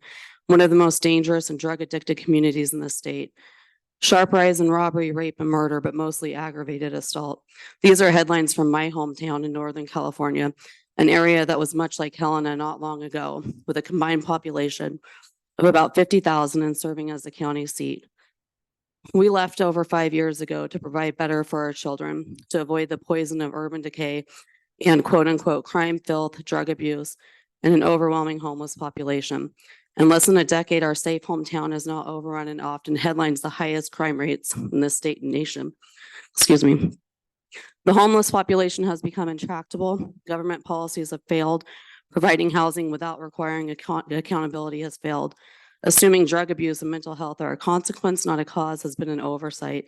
News stories now flood the state and country, including the New York Times, on a regular basis. If we do not learn from these mistakes and make different choices here in Helena, we will follow down the same path. If we have the same input, housing first, low barrier, no barrier, decriminalize illegal behaviors, it doesn't matter what the box looks like, we will fail here as well. The most successful programs are not low barrier.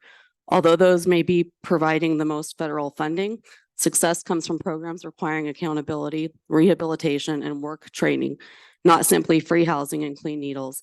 That comes next in the chronological order of this. Regardless, once we light this beacon and Montana is a quote, good place to be homeless, we still have to have a plan B for those who refuse to follow program rules, stay clean, and contribute back to society. Once they are banned from the programs and back on the streets, it's the public's health and welfare that suffers. My mother is assaulted every time she visits a local Walmart.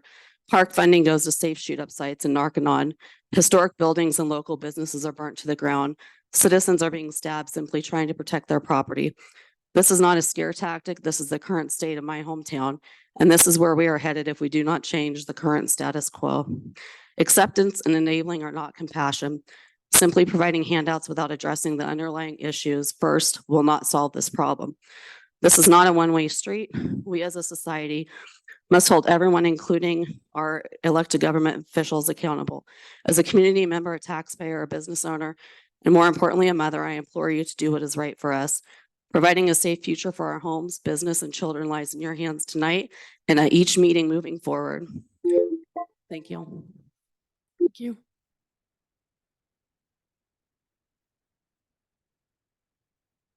My name's Robin Berg. I own Harmony Salon at 639 Helena Avenue, and I can tell you, it breaks my heart to be standing on this side. I love Teresa. I love what she stands for in her heart and her compassion. I am the broken window in June. I invested my life into a business 2 years ago, knowing the community that I'm in. I've spent time out on the streets, bringing them ice water and popsicles and sitting down and smoking a cigarette and having a conversation and talking to them about recovery. I am 1 month away from 25 years sober. Clean and sober. I am a recovering addict. I am a recovering alcoholic. I have a son that lived on the streets in California for 2 years. He suffered from mental illness until he got help. And it was through programs like Our Place that helped my son. So I 100% back them. But do I lose my entire livelihood? I have 5 women. There's 5 of us that work in that salon. We are right across the street from the parking lot. I have picked needles up off of the parking lot. I pick beer cans up in the morning. I pick pizza boxes up in the morning. I have a stylist that found a homeless man sleeping in the back of our parking lot that's lit. Before I worked there, I worked at Buck's building and I stood out on the back steps and I watched the homeless people and I've watched a lot of it change lately. It's gotten more, it's gotten worse, it's gotten more concerning. We need to do something. But do I have to give up my livelihood, my life investment? And I'm not the only business owner in that building. None of us are making millions of dollars. I don't think any of us over there have a mansion on the hill. I live in a mobile home in a mobile park. And I'm happy and I'm content and I love my business.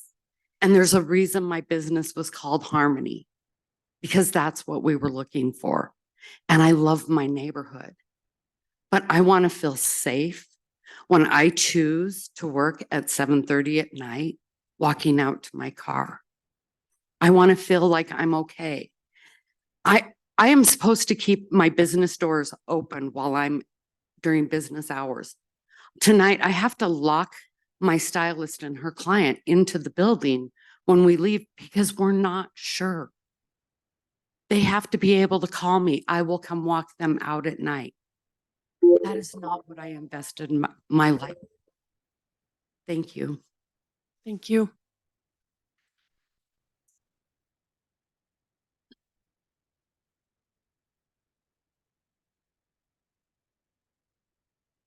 Yeah, my name is Eric Broston.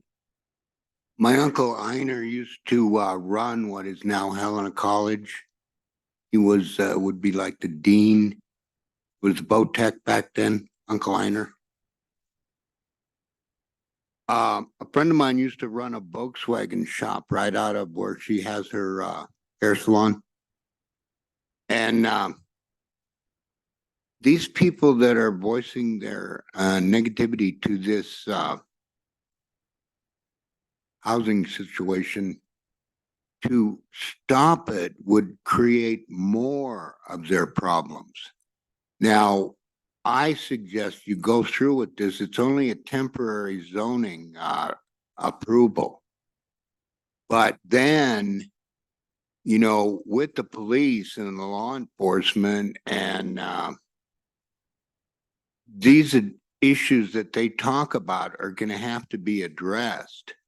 I have some suggestions. I won't bring them up now, but I love this town. I've lived in this town since like 1966. My uncle was running the boat tech, and we can't just let the criminal element take over. And approving this, I feel, will not congest the criminal element in this location, but house the people. And then we can come back, you know, tomorrow with a plan to deal with the criminal element. And it's not just the homeless. I can guarantee you that. Thank you. Eric, I'm going to put you down as a proponent, a supporter of the proposal. Thank you. Hi, my name is Ann Cossett, and I might kind of sort of fit in that category, maybe not as forcefully as him, but I would say this. We've heard a lot of comments tonight about people feeling not safe. And I just want to read again the criteria for approving this. A conditional use permit may be granted by the City Commission only upon finding supported by substantial credible evidence in the record that the following standards are met, and they both have to do with safety. And I would say that, like you said, it's indeed possible that by taking 26 women who otherwise would be out in the street 24 hours a day, they'll at least be in the shelter. I would say that's going to be much safer for them, and that's a good thing.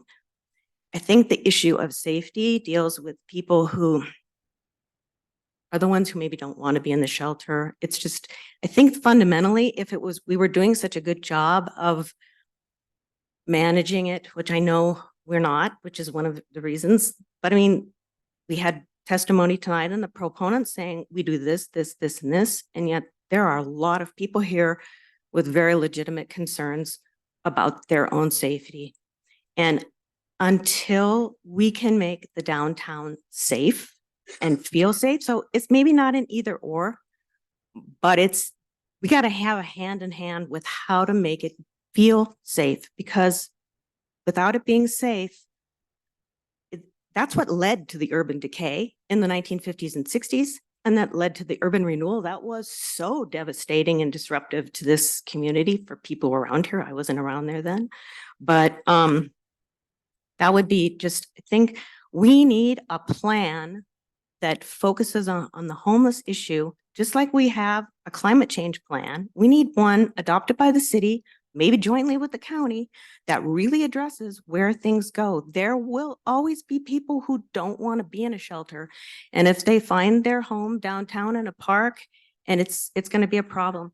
So continue to be a problem. There's no substantial evidence in this application that I could see that would say this is going to be safer. It's conjectured. With that said, I don't want to see anybody die on the streets. So I would suggest a conditional approval for just this season and that it not be revisited until we have a better plan to address safety in downtown so we don't end up with a decay situation, businesses leaving and people not wanting to live downtown and be by downtown. Thank you. Thank you.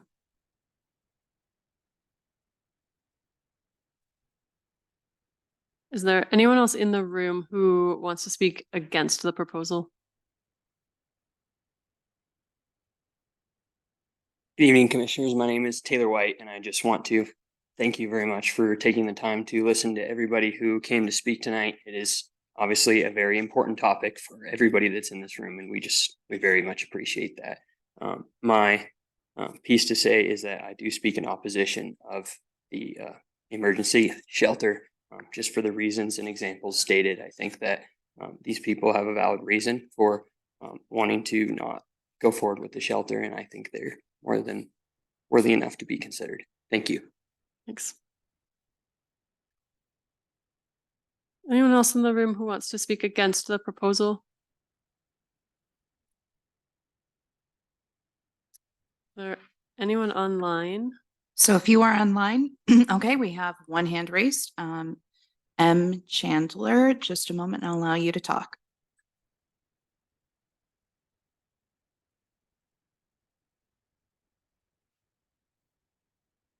Go ahead.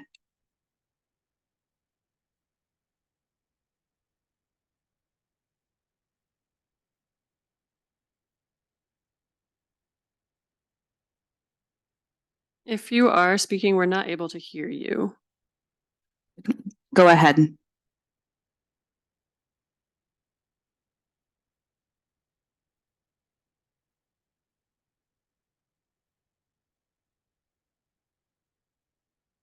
Last call.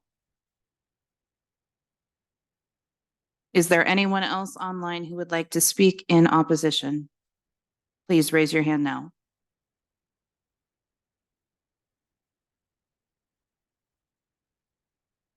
Go ahead. You're unmuted. Go ahead.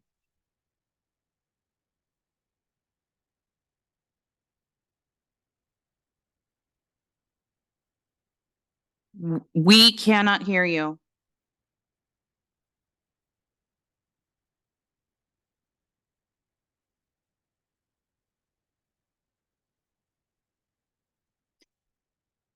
You may be having a technical issue on your side. I can't see any activity from your mic. So if you want to go out of the Zoom and re-enter, we may be able to hear you.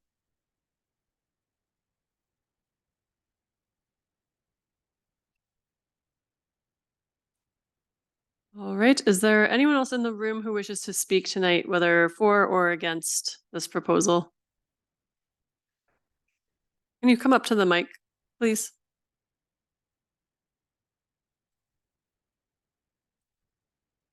The question I have is there a bus stop right in front of this place now?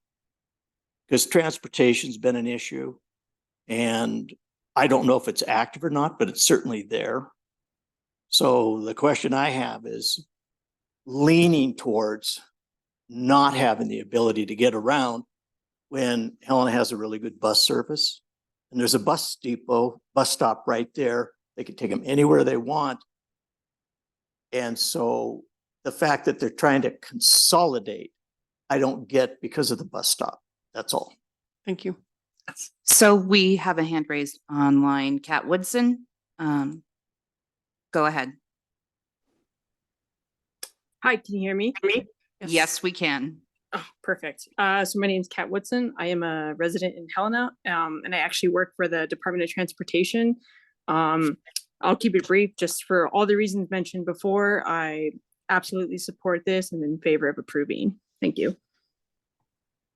Thank you, Kat. Now, M. Chandler, we'll try this again.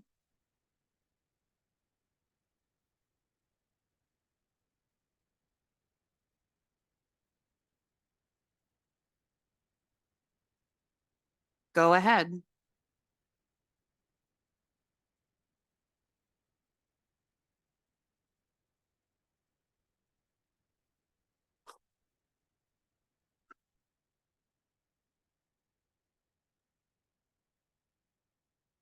So the person who is M Chandler online, we are not able to hear you still, so it seems there may be a problem with your microphone. I would encourage you to submit your comments in writing, and those will become part of the record, correct? Yes. Yeah. And the city commission meeting will also happen in the future where you can come in person or try again with your microphone online. We have another speaker in the room. I just wanted to address the transportation question. I sit on the Helena Area Transportation Committee. I'm Emily McVeigh, again, Executive Director of the United Way.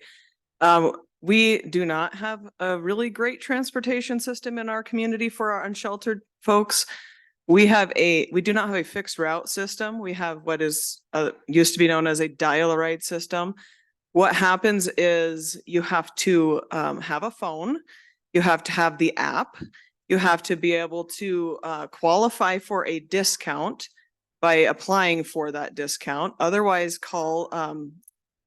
the rides are $5 per ride each direction. So if you ride one way, it's $5. You ride get back home, it's $5. If you can get on the app and you can make that reservation no more than 24 hours in advance and you qualify for the discount, it can be $1 per ride. If you don't have the app and you have to make a phone call, the people that I've talked to in our community who do not have internet have to stay up until midnight to make the reservations because the bus system fills up so quickly. Because it is a very well used system. That is a great thing. But it is a very hard system to use. And if you don't have a phone and if you don't have internet, it is nearly impossible to use. So it is not a system that you can go stand on the corner and pick up a ride and get to where you need to go. It is something you have to very much plan ahead for. Thank you. So M Chandler put their comment into the Q&A and noted that they did not support this proposal for reasons stated. Okay, thank you. Hello again. My name is Ara Babcock, Assistance Coordinator for Good Samaritan. This is my 6-year-old son, Isaac. He's a really amazing young man who I'm super proud of. He walks the streets with me. He goes up to the Orofino camp. He's hiked the mountains there.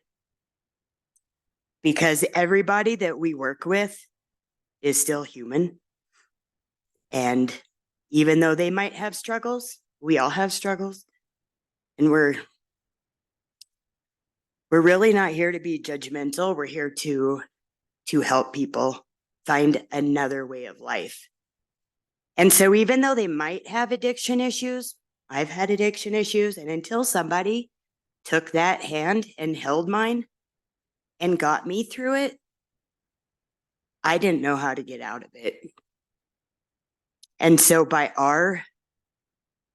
ourselves putting ourselves out there for other people to guide them and show good and show what a sober life can look like, a clean life can look like, they're gonna want to make another step. But until we can work with people and get them in a trusting relationship to actually want to make that step, to actually see what that next step can do. 6.5, 7 years ago, I was in jail pregnant with my 6-year-old. I got out, went to treatment. I'm now a homeowner in Helena. I have not taken people home with me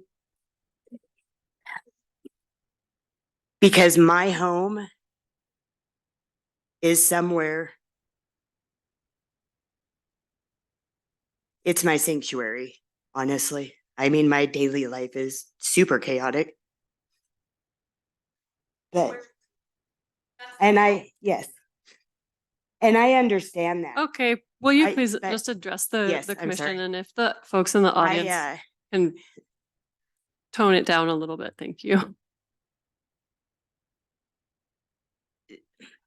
I don't know, to me, if we could all get together, if there are issues of being scared, if anything like that, if I could come and talk to people, it's really not, nobody's scary.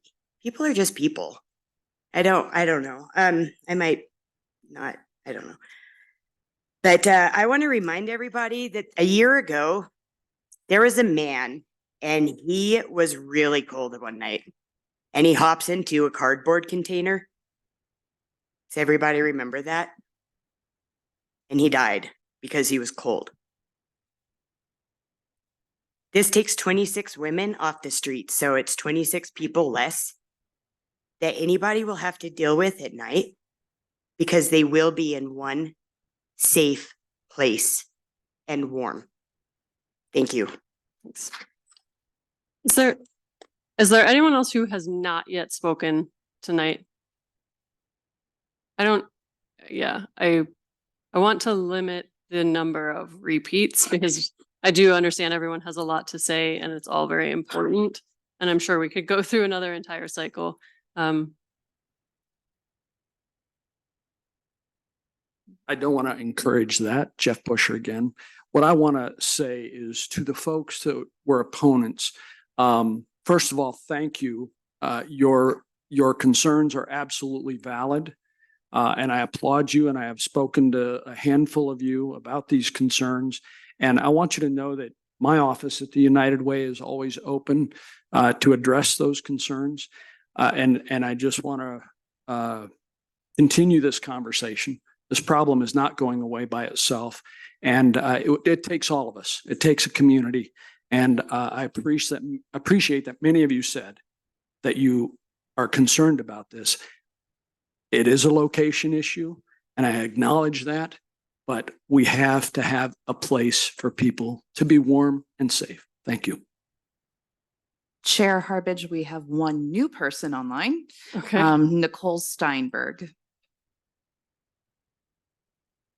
Hi, my name is Nicole Steinberg. I'm a Helena resident, and I would like to voice my support for this shelter for the reasons mentioned earlier during the earlier part of the meeting. But yeah, I would just like to say that people are concerned about crime, waste, things like that. Should there be a place for people to go to the bathroom, to be safely in a building to deal with what they need to deal with, these things would not be happening on the street. So I really want to just nail home the point that if we don't do anything, that will just make things worse. And for people speaking in the opposition, worried about their business, how the shelter could detract from business. If we do not help people find housing, if we let people stay on the street, things will only get worse. So I am very strongly in support of the permit for this shelter. Thank you. Thank you. Is there anyone else in the room or online who has not yet spoken who wishes to speak tonight? We have no hands raised online. Okay. And I am not seeing anyone jumping up in the room.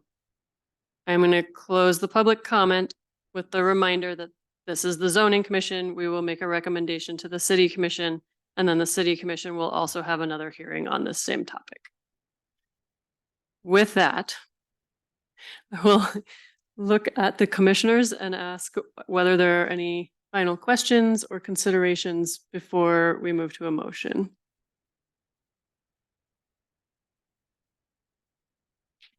I do have one. Yeah. It's directly related to the conditions that are listed under the staff recommendation. It says specifically extending emergency shelter operations beyond October 1st and May 1st will require a new conditional use permit application. My question is, I assume the lack of year is intentional. Typically, conditional use permits run with the land until they're either abandoned or violated. So technically, a seasonal restriction is not necessarily applicable based on that definition you gave.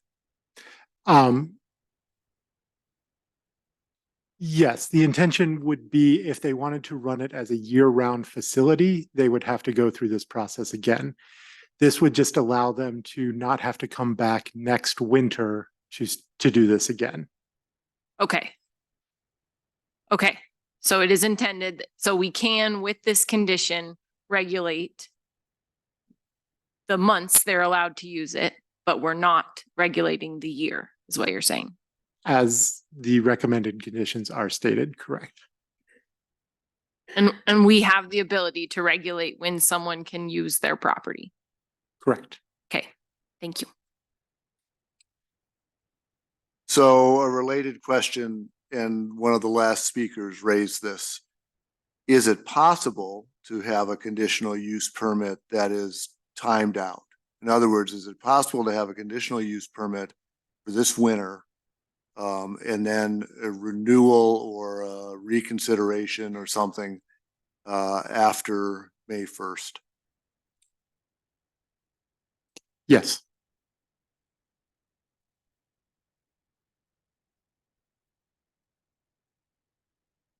Are there other questions or additional considerations before a motion?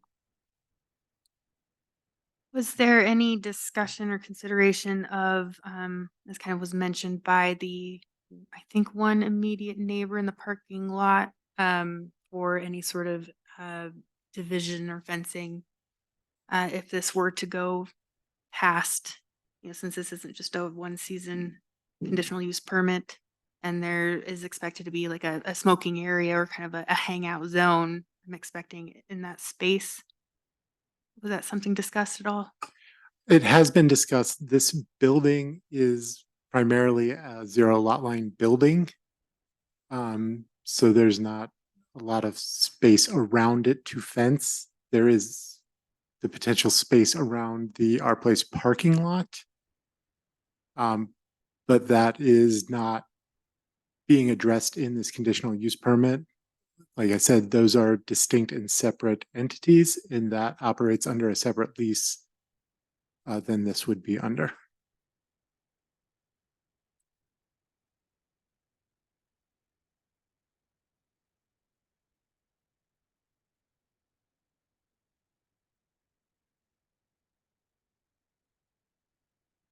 Are there any further considerations or questions?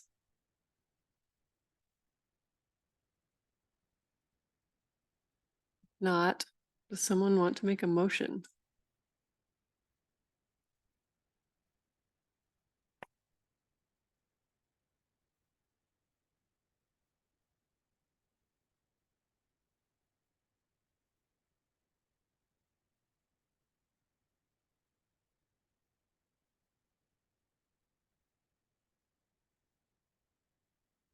I'll make a motion to get this on the table.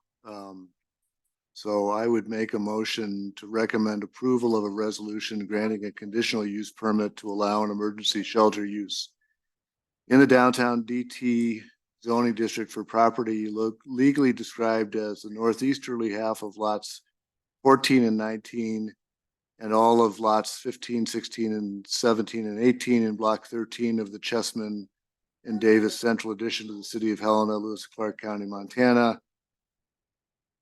And the northeasterly 62.5 feet of land formerly designated and used as a public alley running in a northeasterly and southwesterly direction across the northeasterly half of lots 14 and 19 and all of lots 15, 16, and 17 and 18 in block 13 of the Chessman, Davis Central Addition to the city of Helena, Lewis, Clark County, Montana. If approved, the recommended conditions are: 1, the conditional use permit only applies to the portion of the building as shown in the submitted architectural plans. 2, extending emergency shelter hours of operation beyond 4 p.m. to 9 a.m. will require a new conditional use permit application. 3, extending emergency shelter operations beyond October 1st and May 1st will require a new conditional use permit application. 4, no personal items of shelter clientele other than bicycles stored in provided bicycle racks are to be stored outside of the emergency shelter structure. All personal items must be stored within designated areas within the shelter building. 5, all newly installed exterior lighting shall be shielded and directed to minimize light trespass onto adjacent properties. And I may have a follow-up motion to amend. Sure. Is there a second? I'd second. Has been moved and seconded to recommend approval. Is there discussion of the motion? Kim, you're welcome to start if you'd like. Oh, thank you. This is a difficult one. It's difficult for me in particular. I'm a business owner downtown on the 400 block. I daily observe and involved in issues with the unhoused. Have personally and with my business seen the surge in the last 5 or so years. I have concerns with this. Concerned that it could aggravate an already bad situation. Some of the concerns from the opponents resonate with me. What happens during the day to these up to 26 people there? I'm concerned about the longevity of this and the potential long-term impacts to the business owners downtown as well as the nearby residents. I think I have questions, as someone recently, one of the last speakers spoke about the adherence of this to the public health and safety elements of the CUP, or to the second part of 11.3.4A2, which is it will not adversely impact or impair the peaceful use of existing property or improvements in the vicinity. Having said that, it seems to me this won't solve the problem that we're all experiencing, nor will denial of it relieve the issue of unsheltered residents in Helena. I think the bishop made a good point that this should actually mitigate the impacts from the unhoused population, not aggravate them. A couple of the comments about saving one life being worth it, those resonate with me.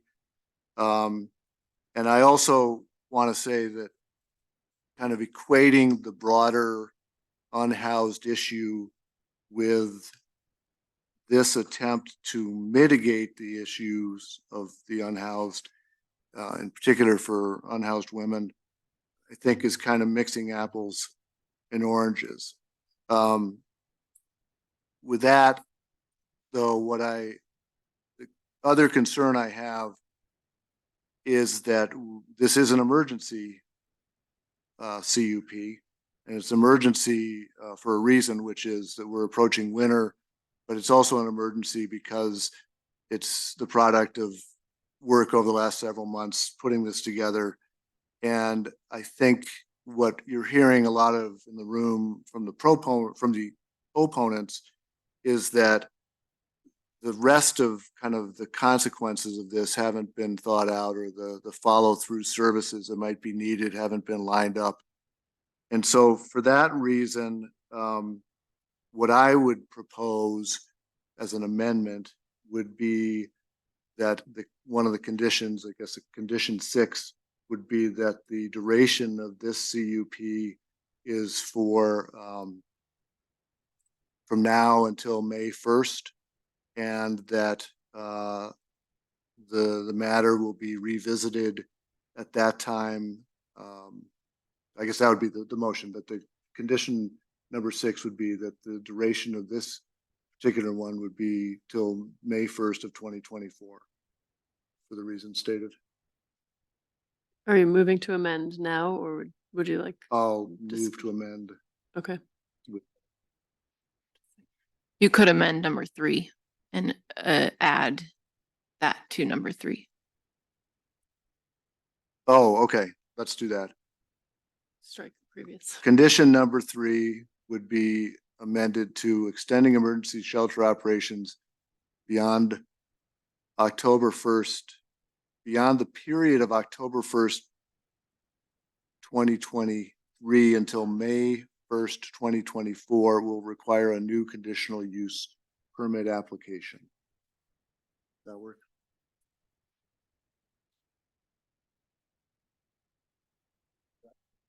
Do we need a second of that? I'll second the amendment. So we have an amended motion on the floor, including a new condition 3. Is there discussion of the amended motion? I considered the amended motion as well, and I appreciate you bringing it up. I am concerned, however, that we will be sitting in these exact same places a year from now, talking about this, maybe earlier than a year from now, talking about this again. And therefore I'm concerned that the amended won't solve the issue either.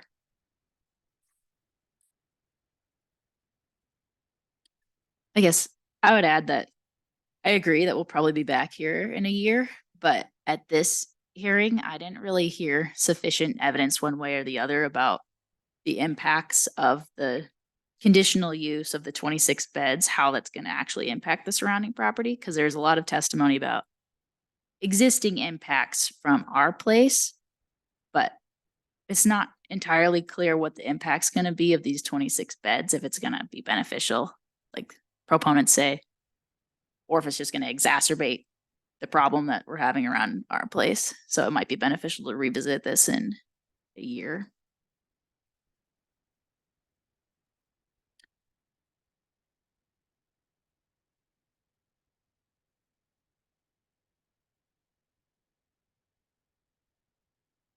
I'm going to vote for it either way. I just had to call for a welfare check for somebody because I was worried they were going to experience permanent damage within the last couple weeks ago. So like, we need something this winter. So I understand that the opponents want more time and some do anyway, and don't want something now and want us to take more time. I don't think that's an option. I do think we need to do either this recommendation as is or the amended option where we at least get something this winter. I don't think we can keep taking more time. It does sound like some folks in the community have some ideas about alternative options, but they're not ready yet. We do not have any other options coming down the chute. I will let the community know that there are no other, conditional use permits coming up for us anyway. This is what came out of the discussions. And it's December. So, and I do really empathize with folks who live, work, and own property in these areas as well. I also own property on Davis and have specifically experienced human excrement. So I feel you. It's really unpleasant, and my tenants have expressed some distress as well about situations over there related to folks who are unhoused. I understand. But we got to take care of people. So, and with that, I think we do have to do one or the other. I will vote for either one, whatever the commission would like to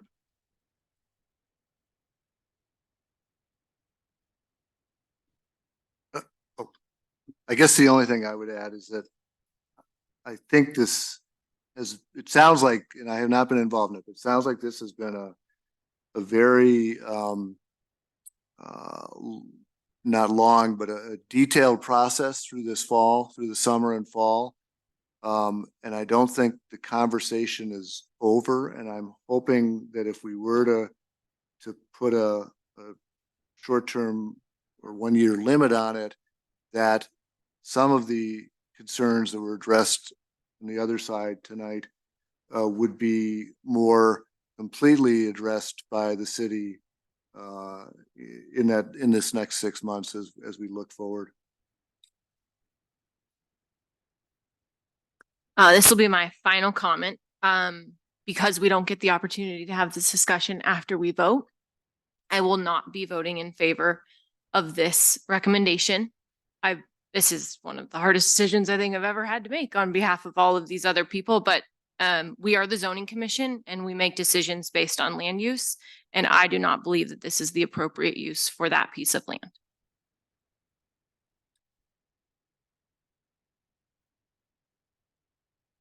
I've been holding off and waiting for others to participate, but I do want to make some comments also for the same reason that this is the time when we get to discuss and share our perspectives. I've been on the zoning commission for a number of years now, so I have seen change in that part of downtown. I have witnessed some of the other buildings that have recently been developed in that part of downtown, and I think that they are wonderful. And it is indeed a corridor welcoming people into our downtown in Helena. I know from living in this community that we have issues, a number of issues, many issues, I would say. We have issues that are not going to go away, whether we approve or deny this tonight. We also have issues with people wanting to spend time in our downtown. And I do have concerns that I share with the people who expressed their concerns tonight about what we do with the homeless and the unsheltered in our community. I think that my concern is, would this potentially save a life this winter in an emergency situation? To me, I don't want to make a no vote and have that on my conscience. So that is definitely weighing on me tonight. As the zoning commission, I was also a part of the effort to rezone the downtown. In doing so, we made this particular use a conditional use permit. We did not at that time say that this was a not permitted use in the downtown. What a conditional use permit means is that we as the zoning commission, in establishing the zoning for downtown, determined that there would be conditions we could apply that would make this type of use appropriate for the downtown zone. If we didn't think that that was possible, we would have and should have said that this was a not permitted use in the downtown zone. And then that would have been very clear to anyone looking for a space for this type of development, that the downtown was not an option. We did not do that. And so I do believe that there are conditions we could apply that would make this an okay use that would be compatible with the downtown. I 100% hear the concern that folks have expressed tonight, not just around people wanting to be in downtown, people visiting businesses experiencing theft and other things that we have heard tonight. I also hear the concerns about public safety, about people who want to be able to leave and get in their car at night and feel safe when they're doing that. I hear that. I think that there is not enough evidence before me tonight to be able to say that this approval of this CUP would not help that or would take that in the opposite direction. I think that it's an imperfect solution, certainly, but it is a solution that we need to try. And if we do nothing, what is the solution? This is something that has gone through, as I think we heard, quite a process to lead it to the zoning commission tonight. I am supportive of the amended motion. I think giving this a try this winter will help us better understand the impact of this particular CUP on the public safety in the area. Which way does this tip the needle for Helena and for this particular block of downtown? So I'm supportive of the amended motion. And we'll go from there.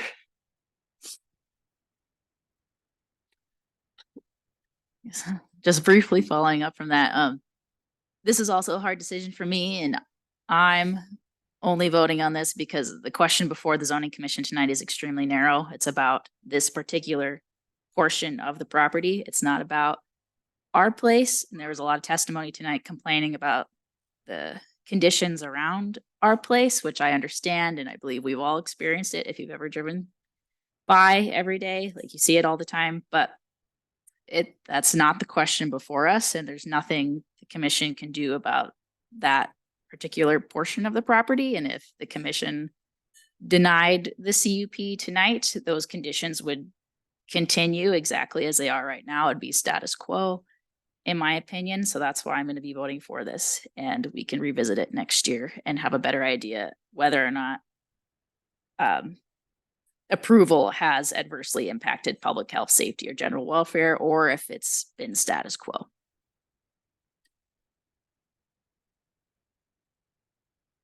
Is there any further discussion on the amended motion?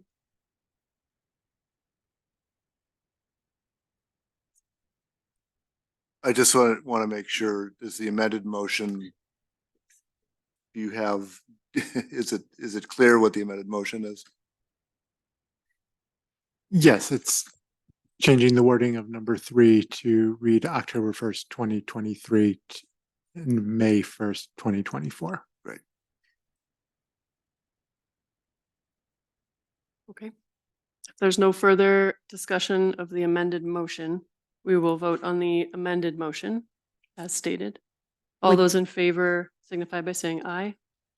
Aye. Aye. All those opposed? Nay. Let the record reflect that there were 4 in favor and 1 opposed to the amended motion, changing the language of condition number 3.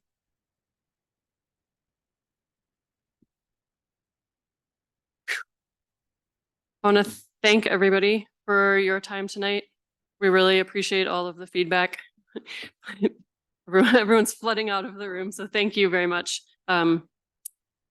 We can adjourn if you would like to, Chair Harbage. I think there's more agenda. So the next scheduled meeting is January 9th. We do expect to have something, Kyle? I would expect to have another conditional Can we use. give it just a second for people to. So we haven't finished adjourned the meeting yet, so sorry. Thank you all. If you were just here for this hearing, you are welcome to leave. We still have the rest of our agenda. It should be short, but we're going to continue with our meeting. So thank you all for your time tonight. We'll just give it a second.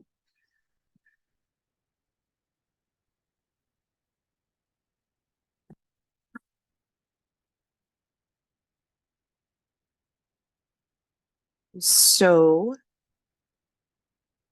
as we were saying, we have a meeting scheduled for January 9th. Kyle has indicated that there will be 1 CUP application to be heard at that meeting.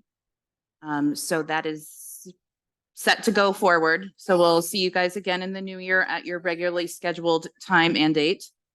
But otherwise, no new business has been brought forward. So I do think we have some discussion to wrap up from the work session, which we can have now, and that would be proposals for a next agenda. If you would like to, absolutely. Michael Alvarez did have to leave and was not going to be returning, so. Leave tonight or leave for good? Leave tonight. I don't know, we may have scared him off for good too, but he did. So he had to attend a birthing class with his wife, so we give precedence over that.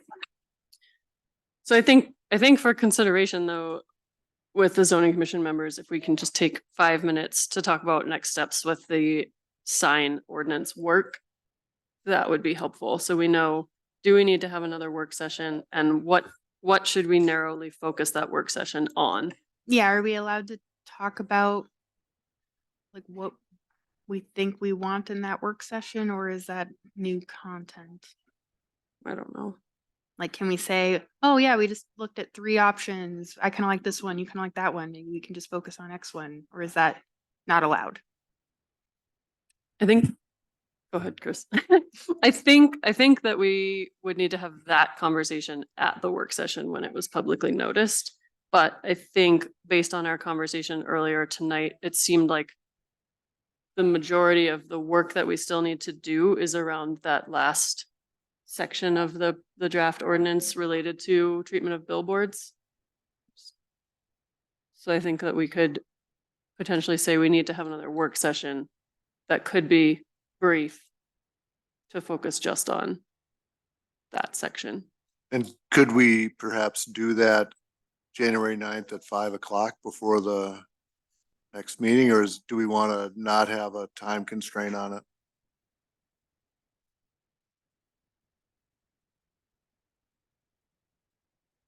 That's up to you guys.